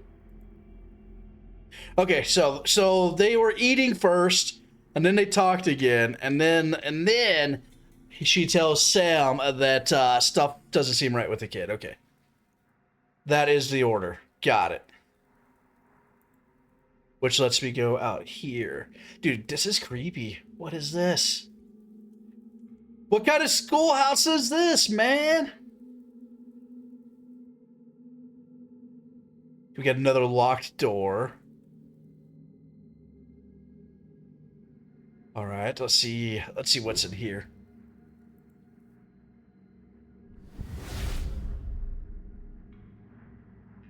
Present, future. Let's go with tape first. And then we'll see what happens. So we're back in the trailer where we ended. A full 10 minutes after Gum departs, Tate finally stops, pacing like a madman, and takes a deep, anchoring breath, trying to regain his composure. This doesn't make any sense. He stands in the middle of a shabby trailer, his head of storm of half fear, half rage, his breathing coming quick and heavy. I think I can talk. I can think. I can talk. I can name things. This is a couch. This is a wall. I know I'm a human, an adult man. I know I live on Earth, a planet full of people like me, if only slightly less confused. I know I'm inside a trailer that sits at the edge of a town. I know I speak English, and I know that English is a language. If I know all of that, surely I should know something about myself. I got to this point somehow, right? Now I'm gonna concentrate really, really hard and remember. I'm gonna remember. Brain, just give me something. My name, my age, anything? Just something. Alright, so now we can give something. The name and age should be in your ID. Check your pockets, maybe you have it. Look out the window, maybe you recognize a place outside. Why are you talking to yourself out loud? It's weird. Sitting in the trailer doesn't seem to stimulate your memory. Move on. Oh yeah! Wait a second. If we can possess somebody, but we can only possess them by knowing their true name, how did we possess this guy without knowing his true name? Because we haven't learned what his true name is. So that demon thing that's leading us around is not 100% telling us the truth. The name and age should be in your ID. Check your pockets. Maybe you have it. Maybe I do. Why didn't I think of it in the first place? Tape pats every pocket of his attire. Nothing. Guess I've lost my ID, my name, and my wallet. Perfect. Poor Tape is having a bad day. But I need a name. I can't go by Tape. Oh, that was the wrong button. Nobody saw that. I meant to take my jacket off. Or can I? Okay. To hell with the name. What do I look like? How old am I? My voice sounds pretty young, but who knows? Is there a mirror here? Looks around. The only mirror here is a small rectangle on the one non-exit door. Judging by the layer of dirt and sickly black blisters spreading on its surface, its career is long over. You know what? Let's set this aside for now. I'm not trusting this one with my reflection. Out of desperation, Tape checks his pockets one more time. Hey look, a 20 and a bunch of change. It isn't much. What's the inflation rate now? Alright, so we gained some money. Hopefully. If it comes to surviving outside, this amount will get me through a few days where I have to resort to offering blowjobs for food. Oh no. Ugh. I'm not sure if I should be alarmed, but that was the first idea I came up with.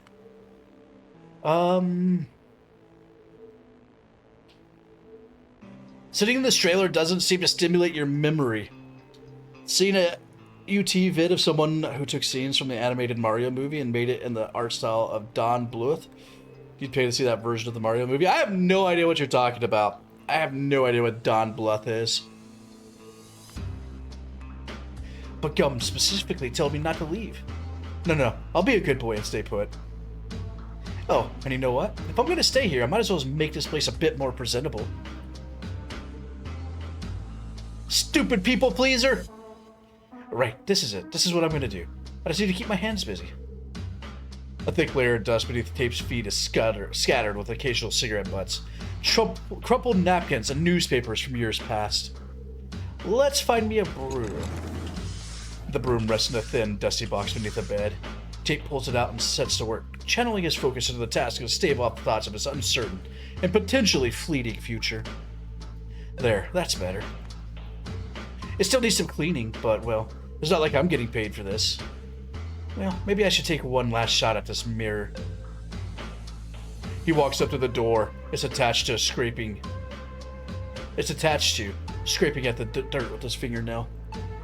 Don Bluth made movies like All Dogs Go to Heaven. Oh, okay, I got you.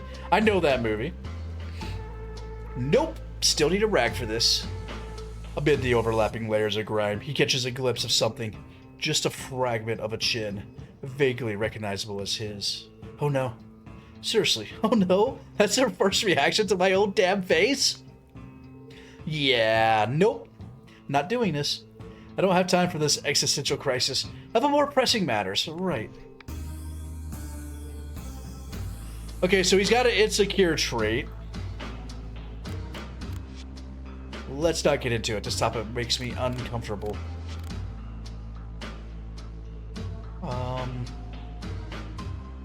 There might be a better mirror in there. There is a better mirror in the bathroom. We remember this. Because we saw that. Did I pass? I know I've missed at least one. Ooh. I have a strange feeling that in my past life I had some self-esteem issues. These things don't magically pop up out of nowhere, do they? Fine! Let's take a look. There's another mirror here. It should be in the bathroom.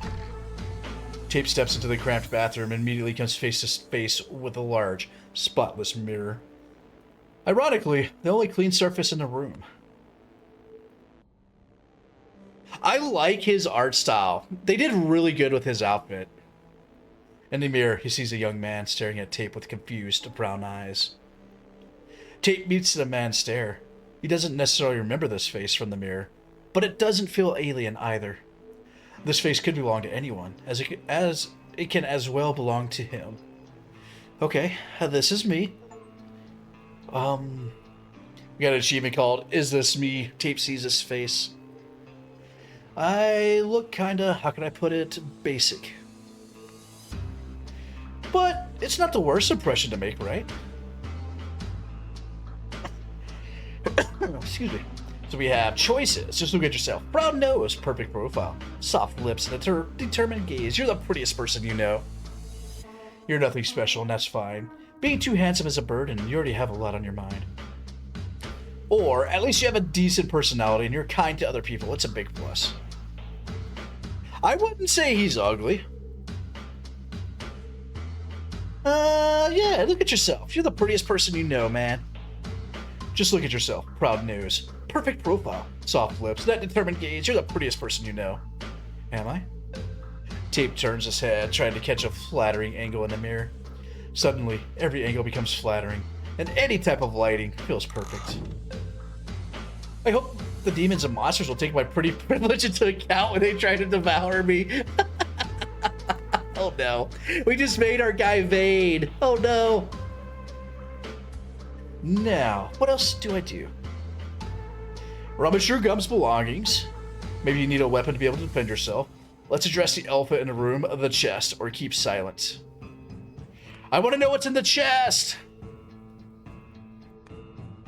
What chest? Do you mean the big, weird-ass medieval coffer standing in the center of the room that I've been avoiding to even look at?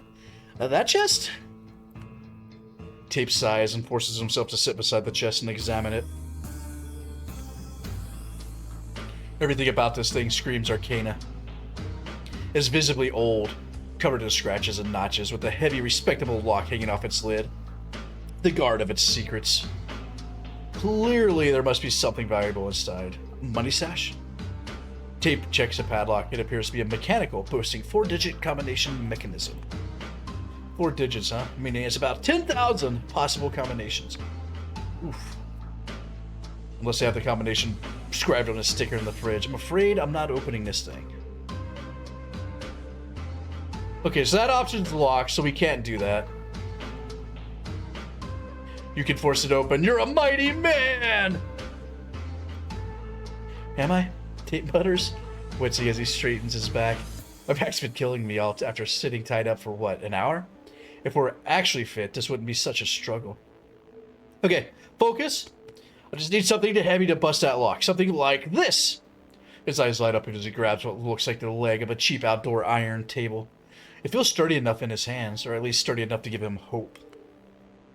Tape grips the makeshift weapon like a pro baseball player, channeling all his strength into the swing.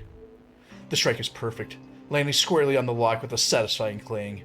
For a moment, victory seems possible. Then, the table leg snaps in half, revealing a disappointingly hollow core. Great! At least I was stronger than this leg. Holding up the broken piece like a trophy, it chews his lip. I hope it wasn't very valuable. Tape glances back to the still intact lock and sighs. Fuck it, spin the wheel! I've been known to be lucky once or twice. Tape kneels in front of the chest, scrutinizing the lock as if sheer willpower might force it open. Alright, let's see. Maybe I'm the kind of guy who's on good terms with everything he touches. Tape spins the wheel, landing on a random combination and pulls. Nothing. Alright, first try was just a warm-up. Now it's serious. He spins again, muttering numbers under his breath. Still nothing. Third time's the charm, right? This time, he pauses, staring at the numbers as though they might whisper their secret to him. He spins the wheel, and again yanks the lock. The chest creaks softly, almost mockingly. Tape looks at the lock, still secure. He looks at the chest, still closed. I guess I'm not the kind of guy who's on good terms with everything he touches. That's a waste of your time. Let the chest be. Alright, Captain. Let the chest be. He puts some distance between his chest and himself and fills his back, pressing it to the trailer's entrance door. The door squeals displeasedly in response. Hear that sound? Makes me wonder what type of lock they use for these. He turns and bends to examine the keyhole. Wait, is this? I know this. We're gonna keep silent. I need something small and thin, like a wire. He runs back to the cabinets and soon returns with a hairpin. He's a thief! Squatting before the door, his hands shaking, he sticks the pin in the keyhole and starts spinning it. Stay silent. You know what? I think I have no idea what I'm doing. Something clicks in the lock. Oh, of course I broke it. Why did I think that was a good idea? Stupid idiot. He slaps the door in anger. It immediately creaks open upon impact. Wait, what? Tray unlocked. No lock can hold me. This dude is a thief, yo. I mostly blame my capable hands for this, but yes, I'm a lockpicker. I break locks. It's a particular skill one acquires, and I have it. I don't know what led me to learn it. I hope I wasn't a burglar. That would be awful. I can't be a burglar, can I? Did I just lockpick this door?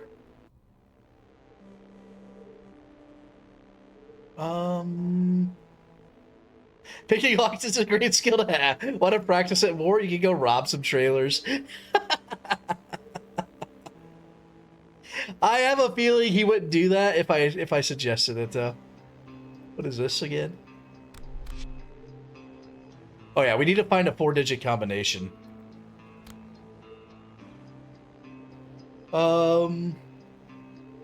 Want to go outside? Yeah, if only to take a peek. He pushes the door and sticks his head outside. The trailer park around blends into uneven rows of cheap and rusty mobile houses. Hello, world! We got an achievement. Let's go. Okay, I can firmly say I don't recognize this place. Now fully outside, he scans the surroundings, hoping that either the buildings or the landscape would trigger any recognition. No success. So, quiet and empty. I guess we're in the part of town where people like to sleep in. Kind soul, please help me. Hey, that's a human voice. The sound comes from the side of Gum's trailer. Tape takes a few steps in that direction, craning his neck curiously.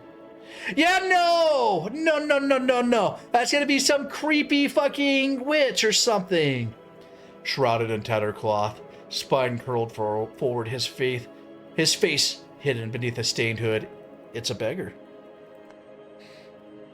Seated on the bare ground by a trailer, he sways slightly back and forth.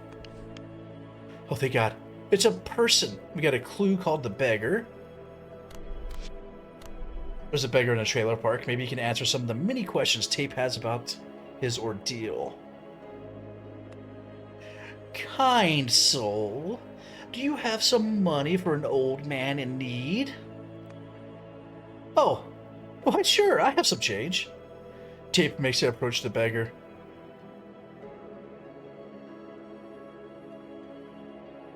Alright, so we got lots of options. Don't get too close, you don't want to catch a disease. Good intention, help him and make this world a slightly less grim place.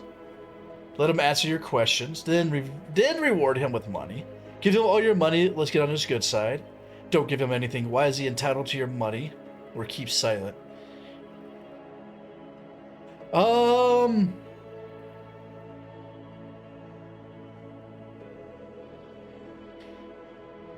mean, we can always go back and redo it if we fail, right? We'll give him some money and see what happens.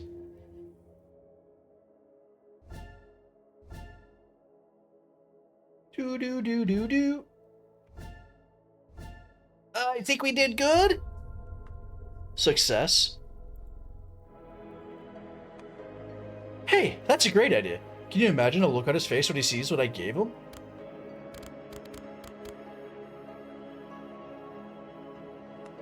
Maybe he'll become my friend. I don't know if I had any. I don't know if I had many before amnesia, but I wouldn't mind a new one anyway. Hey, friends are good. We'll be happy to make a new friend. I have a feeling this might not end well, though. Here, I think you need this money more than I do. Tape squats before the beggar and smiles, laying the $20 bill gently in his palm. We lost some money. Hey, are you cold? Want to have my jacket too? Bless you, kind soul. Tape gives all his money to Hobokus? What the fuck? I can't pronounce it. I get another achievement. Oh, it's nothing, by the way. I have a few questions. I kind of hoped you would help me out in return. Kind soul. I knew it was a bad idea! What the fuck, man? A mass of wet, shifting tentacles spreads before Tape, unfurling like the maw of a predatory flower. A slimy sprout rises up his forearm, coiling around its deadly grip. The fuck? Yeah, we got a clue. The beggar's appearance is only a disguise. What hides behind it is a man-eater monster with tentacles. Lots of tentacles. Tape thrashes, desperately trying to free his arm, but more and more ghastly tentacles whip at his limbs. Within moments, the monster has the entirety of Tape's body bound. Shit! Let me go! Let me go! What do you want from me? Kind soul? Help! Somebody! Let this be a lesson. This is what happens when we're being kind to people. The best thing I can offer is my thoughts and prayers. Stop screaming and give it a fight. I doubt anything can be done here. Now we know to stay away from strangers. Stop screaming and fight, kid. Oh, I can't move my arms or legs. It's like I'm in a straitjacket. How is it so fucking strong? The hideous, foul-smelling vertical maw draws closer and closer. Rows of fangs unclench, revealing dark void inside. That is very tentacly. Tape keeps screaming and screaming and screaming. His mind boiling with primal terror. He screams as his mouth. He screams until one of the tentacles shoots in at his mouth and wrestles its way into his throat. Time slot 1. Due to his kind nature, Tape is eager to respond to the beggar's pleas, coming into close contact with him with unfortunate results. He must be actively discouraged from approaching the beggar. Okay, so we learned something there. Got it. You leave the body. Tape gets killed by a Hoboctopus. Okay, that makes more sense now. End of the event. Okay, I'm just getting this feeling that Tape is just horribly fucking, whatever on his own. He cannot do anything on his own.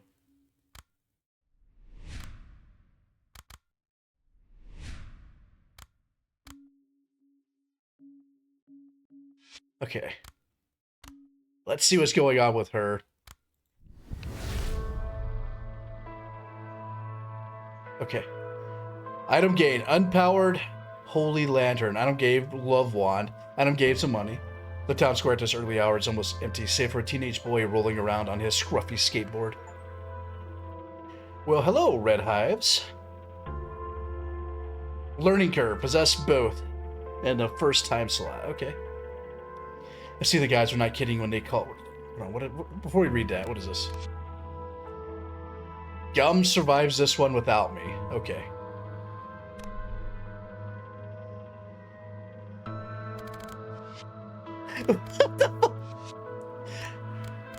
That love wand looks suspiciously like a adult toy. What kind of game did you get me, Nami?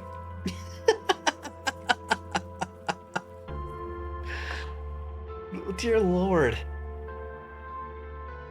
I feel like you got me an adult game, Nami. These batteries to work, okay. I see the guys are not kidding when they call this place a shithole. Almost feels like home. Actually, hold on. Before we get to the next part, I do need to get some more water real quick. I've been drinking a lot because we're reading a lot. So we're going to take a quick break. Everybody stand up, stretch, grab a snack if you need to, and then we get back, we will see what's going on with Gum. Hopefully you guys are enjoying the game. Alrighty, I'm back. Sorry about that. Let's continue with our story. Alright, now we are playing as Gum. We've already accidentally killed, Tape. Tape is already dead. Not my fault. I knew that talking to that beggar was a bad idea. We should not have done that.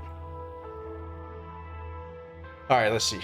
I see the guys were not kidding when they called this place a shithole. Almost feels like home. Okay, we found a clue about ink. Ink mentioned a sound studio. I suppose that's what we're looking for. Okay. Ink claimed that someone was holding him captive in what he called a sound studio. That's what Gum should be looking for. So, I mean, we're gonna have to probably try to just get as much information this run as we can, because we lost Tape already. We want him to be alive. So it doesn't really matter what we do here, I think. How about we return to the trailer and check on Tape? Should we go back and see what happened? You know what? I'm curious. What happens if we go back? No. I can't worry about him right now. I got too much on my plate already. I left him in the trailer because I couldn't have him slowing me down. This is too important. He'll be fine as long as he doesn't do anything stupid. He did something stupid! Oh, he died! Okay, so we know that, if we do nothing, she survives on her own. So let's keep silent and just kind of watch what happens. I wager the fastest way to do this is... She sighs deeply and ruefully, asking around. Gum rubs the bridge of her nose grumpily. Ugh, please let this be quick. What's up, Loki? How you doing, buddy? Doggo came over to say hi. Trait influence, hates to talking to people. I kind of already figured that one out. I've never been good with people. I'm wary of them. I don't like it. Honestly, it's a miracle I've survived this long. Coop teaches me to be more open, and I'm trying. It's just hard, man. She walks up to the teenager and forces a smile. Hey! The boy doesn't look up. His eyes on his shoes. Hey, youngster! You hear me? Youngster? Gum, for fuck's sake, get it together. Once again, the teen refuses to acknowledge Gum or her questions. I don't get it. Is this little prick giving me the silent treatment? Teens are easy. All you need to do is treat them like an equal. Play damsel, charm him, tell him you're lost and you badly need his help. We're gonna stay silent. Like I said, we already know she does good on her own. Listen, kid, I understand that you're all angsty and whatever, but I need someone local to help me find my friend, and you're the only human being in my field of view. Do you have any kind of rehearsal base or recording studio in this town? Just put me to it and I promise I'll get off your back. The kid shrugs without looking up. I don't know. You don't know, or you don't feel like telling me? He just shrugs again. Be polite and honest. We're staying silent. Ugh. Kid, bad people have my friend. I'm afraid they want to hurt him. I want to help him, but I'm a stranger in this town. I don't know anything here. I only know these people keep my friend in some sort of sound studio. You know, like a place where the music bands rehearse and record their music. suckers hang out at the mall. Huh? What? Who? It's a band. They used to play in Ginny's garage, but her family moved to an apartment, so they squat at the mall now. They have a spot there. The boy waves his hand toward the supposed mall. Gum looks in that direction, but sees nothing mall-like. This mall, far from here? Nah, there's the entrance, see it? Gum squints. There clearly is no building even distantly resembling a shopping mall in that direction. I can't see what you're pointing at. You're not making fun of me, are you? You can't see it because it's underground. See that glass pyramid? That's where the entrance is. What kind of mall is underground like that? Have you guys ever seen anything like that?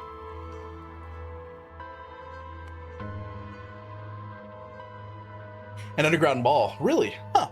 Quite an intricate thing to come across in such a dump of a town. No offense. It's closed off.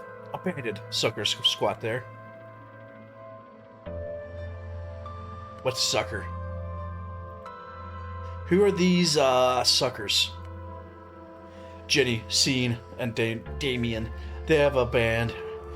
They gave a concert in Gleeful Penguin once, and then they played at the prom in my school last year. Sean said they were going to play this year too, but I don't think that's happening. Well, why not? They suck. I should have guessed. Thanks, kid. You helped a lot. Okay, we got clues. According to the kid, Gum interrogates. The only place in Red Hives that matches the description. Local band. Rehearsal space set up by a local band. Okay. At least we learned something. Whatevs. The mall, then. A brisk descent down a dilapidated concrete staircase brings Gum into a straight hallway, where she's met with a stale air reeking of mold and urine. Timid dawn sunlight wrestles its way through the ragged holes in the ceiling, but it does little to illuminate the place. Gum stops and waits for her eyes to get used to the darkness. Soon enough, the details start emerging from the dim. A toppled shopping cart. Empty beer cans, scattered mannequin limbs, a gaping void behind broken glass storefronts. Okay! A pack of ugly quadruped beasts huddled together and staring at Gum in menacing silence. Yeah, that's, pretty goddamn creepy. Ugh, the clicking. I don't like it. Not much. Sup with you? Cool, cool.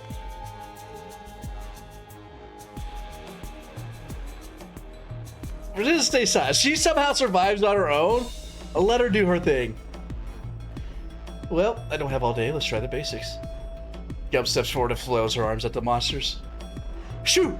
Shoo! Go away! Get out, doggies! Shoo! Hey, no way that works! The creatures don't back away.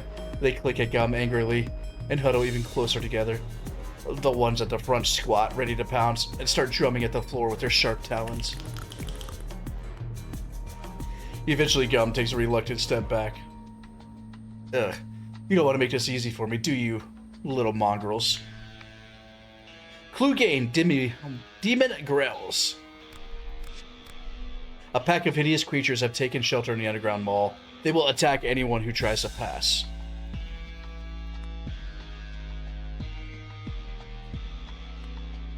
We're staying silent. Like I said, we're mostly just learning right now. Stupid Demon Grells, you won't let me through, will you? Fine! Gum turns on her heel and marches out of the mall the way she came from. Wait now. I'm gonna find stupid batteries for my stupid holy lantern, and then I'm gonna come back and burn your stupid skinny asses with stupid raving lights. Gum ignores the mocking clicks behind her. Let the ugly bastards celebrate their triumph. They won't last long anyways. Gum needs to acquire batteries, okay. We have a new trait. Give up. Never. I hate losing. Alright, where do I get batteries? I must find a convenience store. She looks around the empty square. Okay, I reckon it must be somewhere nearby. I'll just go, let's say, this way. Having taken off in the direction opposite of the mall, Gum turns one last time to shake her fist at the dark staircase. I just imagine her sitting there shaking her fist. That's awesome. She's not being very happy with these guys. Damn you, demon grills! You haven't seen the last of me! Gum! The destroyer of demon grills! At least that's how I imagine her talking.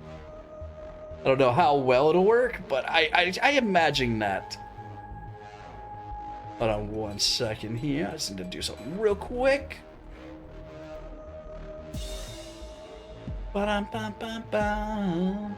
My stream deck does not want to let me put my jacket back on. Let's try this again. There we go. Excuse me. Entry gained clue while on their own. End of the event. Okay. So she stayed alive. We can't move on because our boy died. So we need to go back and not let him die this time. All right, so we already read this part. Wait up, tapes. Wait, what do we have going on here? Okay, the batteries and whatever.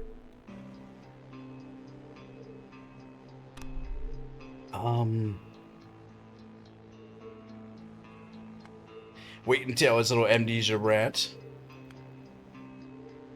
What do we have? Okay, last time we did the name and age.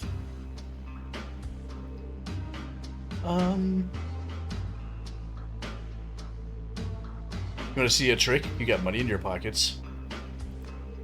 Excuse me, what? He halts abruptly, polite confusion etched across his face. That's awesome, but what good does it do me now while I'm in? No, stop, what? Nervously, he pats his pockets in a jittery passion, and then digs in, reaching almost to his elbows. He pulls out the cash and holds it against the light, examining the coins and one crumpled $20 bill, as if he were a budding entomologist encountering a rare insect. It's money, sure, but how did I... On the other hand, it kind of makes sense to have cash in my pocket. Ha, right. He stuffs the money back and gives his pocket one last anxious pat. This unexpected wave of intuition. I'm not sure how I feel about it. Look out the window. Maybe you recognize the place. Tape walks up to the window and squints, trying to figure out what's outside. A pool of mellow morning light floods a shabby trailer park, casting heavenly halos around the scattered garbage on the ground. However, much of the view is obscured by wooden planks nailed across the window. I'm not sure. The landscape doesn't ring any bells. Maybe I could make a better guess if I were outside. Okay, we did that. He didn't have anything. Why are you talking to yourself out loud? It sounds weird. Is it? It seems normal to me, especially given the circumstances. Verbalizing my thoughts can give me a fresh perspective, deepen my understanding of the situation, and calm me down when I'm stressed. Listen, if you're talking to yourself in the middle of this, I think it's okay.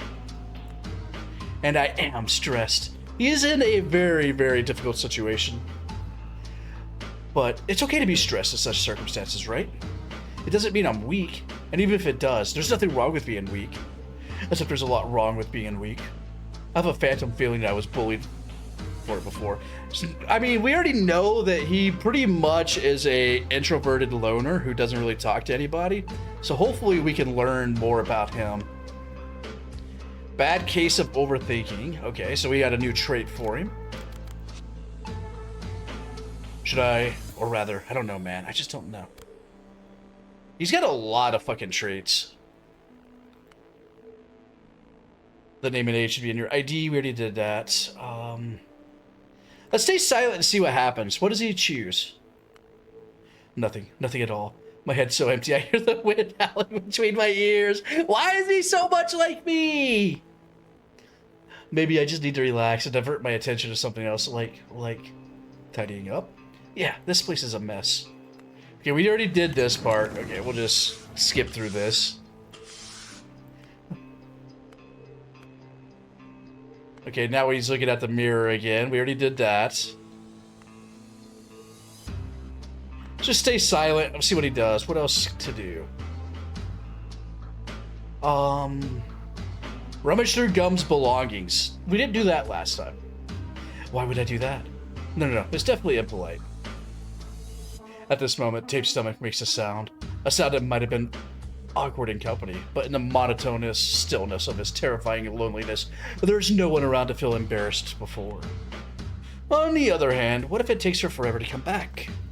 If I'm supposed to sit here for days, I'll need to eat and drink something, right? I'm already starving.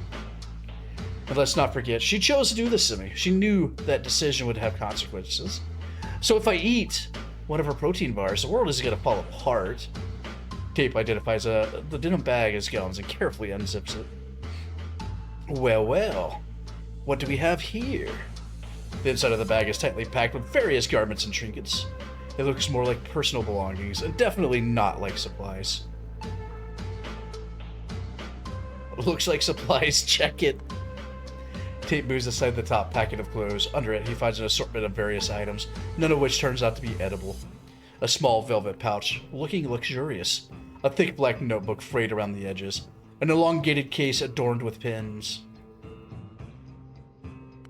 The notebook looks like it contains some useful... Maybe we can get the code to the chest in here. It does look like that, but what if it's someone's personal diary? It'd be so incredibly impolite to look... Listen, you sucker! You can't be so goddamn polite all the time! On the other hand, tying me up and locking me in here wasn't exactly proper etiquette either. Excuse me. A compromise. I'll check the first page. If it goes, my dear diary, I'm shutting it closed. The worn leather cover, pleasant to the touch, reveals the notebook's many years of use. It seems as cherished and constant as a companion to its owner and dearest friend. Okay, so it's one of two things. Either I learned how to read, or this is utter gibberish. The first page appears to be covered in dense rows of elaborate curls, weaving into patterns that could or could not be sentences and paragraphs. Among everything written in the notebook, Tape can only recognize the punctuation marks and a few pentagrams. No sensitive or confidential information for me today. Maybe it's for the best. I wonder who this belongs to, Gum or someone else. Let's see what's inside that pouch. Look at that embroidery. It's so nice to the touch. The pouch lies in Tape's hand. Not too heavy and not too light, but just right. It's frayed at the edges, but perfectly stitched. Beautiful. Tape loosens the ties to peek inside. In the pouch are thumb-sized slabs, seemingly carved from the bone of some animal with cryptic symbols inscribed on them. Ooh, runes. Wow. Tape extends a finger to touch one. An unpleasant sensation burns through his guts. What? Such a strange feeling. It's like they are staring back at me, as if they know I'm not their owner. Creepy. I'll put it back. I wonder if this also belongs to Gum. She didn't strike me as the runes type. Alright, what is in the case? Look at the shape. I think I know what's in there. The worn case is adorned with pins and stains of unidentifiable origin. Just to be safe, Tape decides to avoid touching those areas. He unzips the case. Yep, just as I thought. It's a ukulele. Amnesia or not, I know for sure I can't play this thing. Let's put it back where it belongs. Creative people tend to be sensitive about other people going through their instruments. Based on our brief acquaintance, I wouldn't exactly describe Gum as sensitive, but maybe she's hiding her soft side. Or this might belong to someone else. Anything else in there? Not sure. You know, this must be the personal belonging of Gum's companions. If I get to meet them, it might be wise not to mention I rummage through their stuff. Okay, we got another clue, making sense of it. While rummaging in a duffel bag in Gum's trailer, Tape finds a few curious items. A ukulele, a pouch of runes, a strange journal. Supposedly, these things belong to the demon hunters from Gum's team. I don't think these items have practical value. If they did, they'd be locked in the chest. Wait a second. What is this? Curious, Tape pulls out another bundle of garments from the bag to get a better look at a purple thing he just noticed. God damn it! Well. We found her most precious item, the bra. Beneath it, he finds a neatly folded women's clothing with a bra lying on top. No. Take it, you'll need it. Now you're a pervert rummaging through a woman's lingerie. Breathe out, nothing terrible's happened, nobody saw. You know what? I think you need to take it. Take it, kid! You might need it later. It can be used as a slingshot. Don't judge me. I'm just trying to help the kid.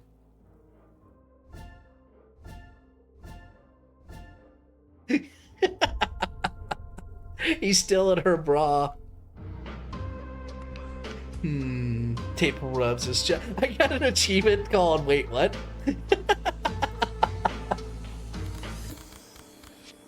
No, seriously, what?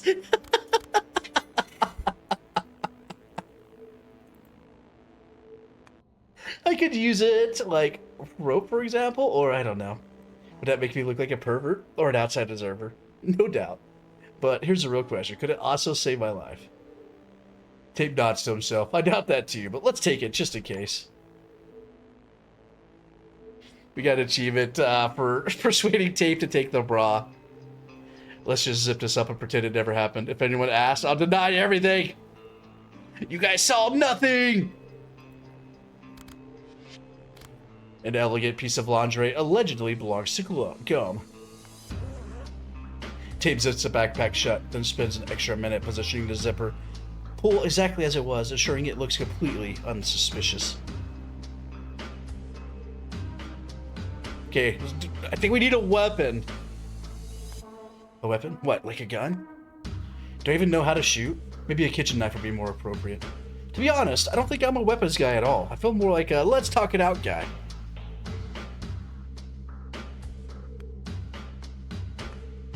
Tape's gaze falls on a sturdy chest.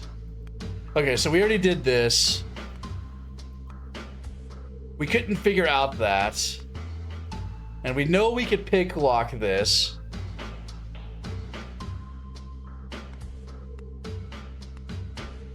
Something small and thin like a wire. Blah, blah, blah, blah. Just so you know, I'm rooting for you. Thank you, voice in my head. I appreciate your support. Oh, of course I broke it. No, we picked the lock. All right, so this is all the same stuff we did before. So, any memories coming back? I don't think so. The head's still empty. When I looked at that lock, it felt like itching. If I knew how to do that, that means I've done it before, right? Don't tell me I was a fucking burglar in my previous life. You may have been. Why does that upset you? Because it's indecent and immoral, and because I didn't picture myself as criminal scum. You just stole a bra, my dude! It's a lot to take in, and look, all I'm saying is, let's not jump to conclusions yet. He stares at the door. It's unlocked now. No more barriers between him and the outer world. After a brief inner struggle, Tape pushes himself and comes outside. The trailer park blends in, blah, blah, blah. He doesn't recognize it. Okay, we already read this part. Okay, this motherfucker murdered us last time. We are not going anywhere near it. We have to stop him. This creature is no human. Stop right there. The creature is no human. Sure, he smells. Sure, he doesn't look conventionally attractive, but that doesn't justify calling him names. Look how polite he is, just sitting there, not bothering anyone, mumbling to himself. Brother. Yes? Brother. Come closer. The beggar's voice is so hoarse it crackles like radio static. Okay, I admit it's a little odd. He creeps me out a little. Just a little.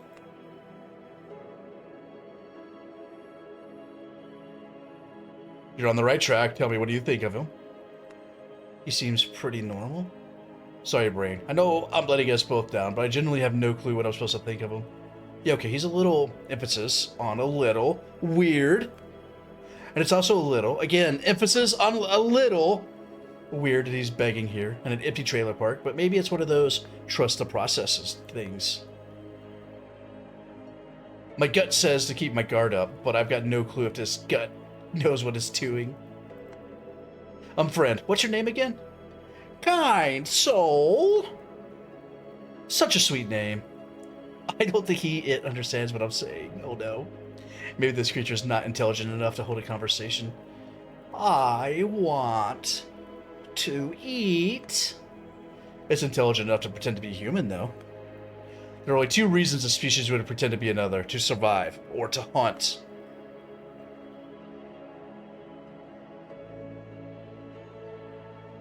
Don't push your luck right before the tentacles show. Good thinking. If it really is some sort of monster, I don't want to stick around and find out. One step, then another. Tape slowly backs away. Kind soul. What? Tape freezes like a cartoon thief caught in a lantern's beam. Come closer. The voice drags over every vowel, screeching like a rusty brake struggling to stop. No, I don't think I will. Kind soul. The hood slips off the creature, cascading like a bride's gown down her wedding night. Tape gasps far more in horror than awe. Revealed beneath the hood is a toothy abomination. Its tentacles spreading wide, its maw exhaling a stench so foul it gnaws into Tape's eyeballs. Oh no, no, I'm out of here. Out of here! I'm getting out of this fucking town! Tape backs away from the terrible monster, further, out of its reach. Then he breaks into a run. Past Gum's trailer, down the empty road, just away of the terrifying monster. I'm sorry. He bends over casting for air. I just can't do this. I can't. And we got another note. Prompting Tape to run away might be the best course of action. The creature does not attempt to chase him. Okay. Deal with this shit yourselves. I'm leaving. I'm fucking leaving. Tape flees from the encounter with a hoboctopus. It's called a hoboctopus. Okay, so we got both of them alive now.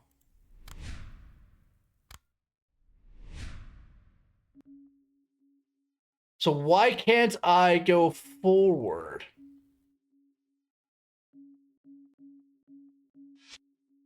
So he's at something called the apiary. Okay, we're gonna continue. He runs and runs until he lands in the middle of God knows where. Bent over, breathless, and drips of sweat under his coat. For fuck's sake, I should have listened to Gum. Tape shields his face with his hands, his breathing seeping through a stifled rhythm. Shit. Look around. What do you see? Tape forces himself upright. He's been running so hard that even breathing hurts now. The cold morning air rushes into his lungs, sharp and biting. He winces. Definitely on the outskirts of town. The place seems to be the edge of an apiary with a vast forest looming beyond. An apiary is a bird's refuge thing, right?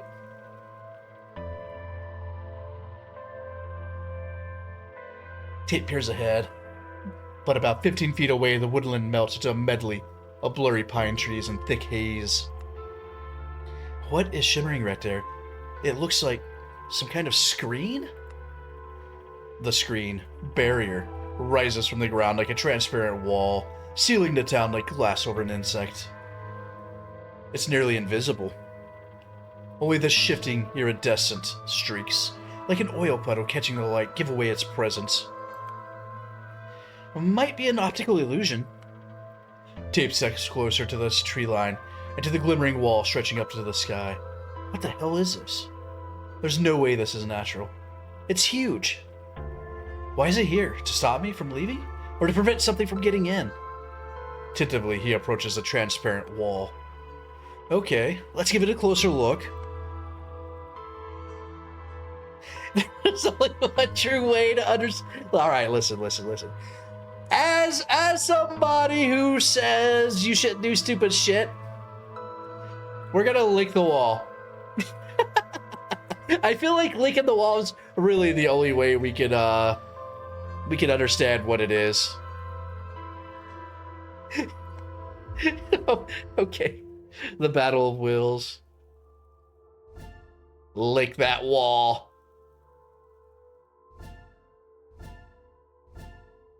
Let's see if we won. Alright, we won. Adventurous spirit trait revealed. I told you not to go near random hobos. Listen, I ran away from the hobo, and we're licking a transparent wall now, okay? It's fine. Don't worry about it, Lance. Yay, adventure. Yeah. I do wonder how it tastes, but what if it's poisoned? No, this is silly. Why would someone poison a wall? That's deranged. It's not like they expect people to come and lick it. That's why I will lick it, because they don't expect me to. Tape strains all his receptors, bracing to scrutinize the intricate details of the mysterious barrier. He advances like a teen, yearning for a forbidden locker kiss, eyes half closed, mouth dry, tongue ready. You kiss that barrier. I'm sure absolutely nothing horrible will happen whatsoever. To the touch, it's dusty, solid, and as smooth as a caramel coat. The flavor settles on Tape's tongue, reminiscent of burnt, salted popcorn and damp rags. Stealing bras, licking hobos. And listen, I'm just trying to survive this weird shit that's going on. Don't you worry about me. We're doing fine.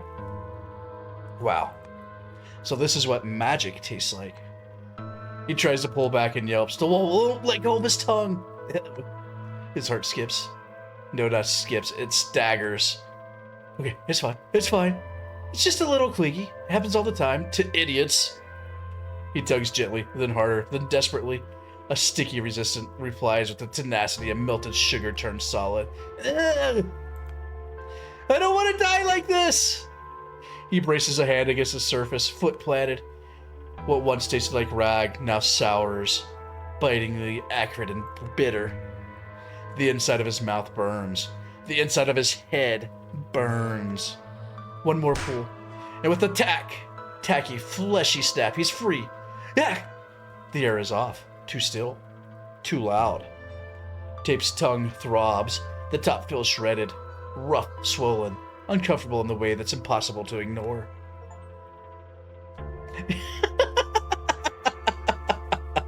I got an achievement for taste testing the barrier. He gestures vaguely at the barrier, his jaw half locked from trying not to move his tongue too much. Let me check something. Eeny, meeny, miny. He winces and spits dark, bitter, unmistakably blood. Yep, definitely hurts. Stupid Tape. You could have lost your tongue. Or worse, died choking on your own blood. No one would have known. What a stupid death that would have been. Okay, we have an entry skipping the town. There's a transparent screen surrounding red hives, a barrier. Evidently, it's quite firm. So what now? I can't go back to the trailer. That thing might still be there. If we cross paths again, I'm not sure I'll be able to get away a second time. I guess I'll go down to the apiary. I hope there's someone who can help. Tape carefully makes his way down the slope, the dew-slicked grass making his every step uncertain. He tries to focus on not slipping, but his eyes keep darting around, searching for... what? The apiary looks like it's seen better times.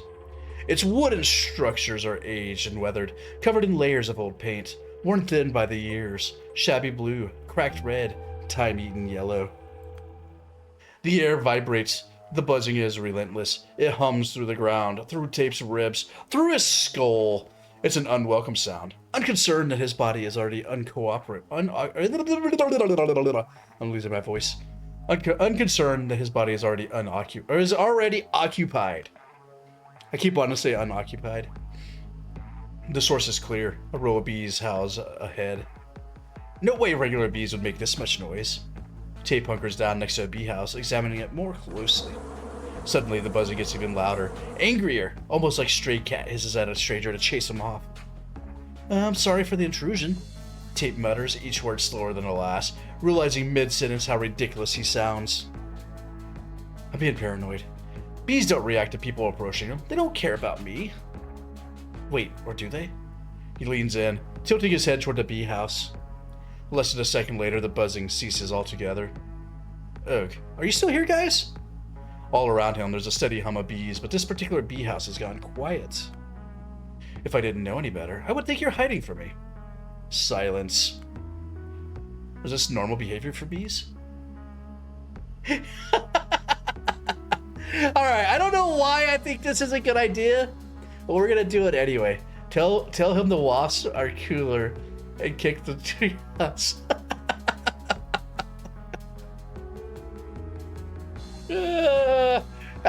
it's a great idea. We're gonna kick the bee house. What's the worst that'll happen if you kick a beehive?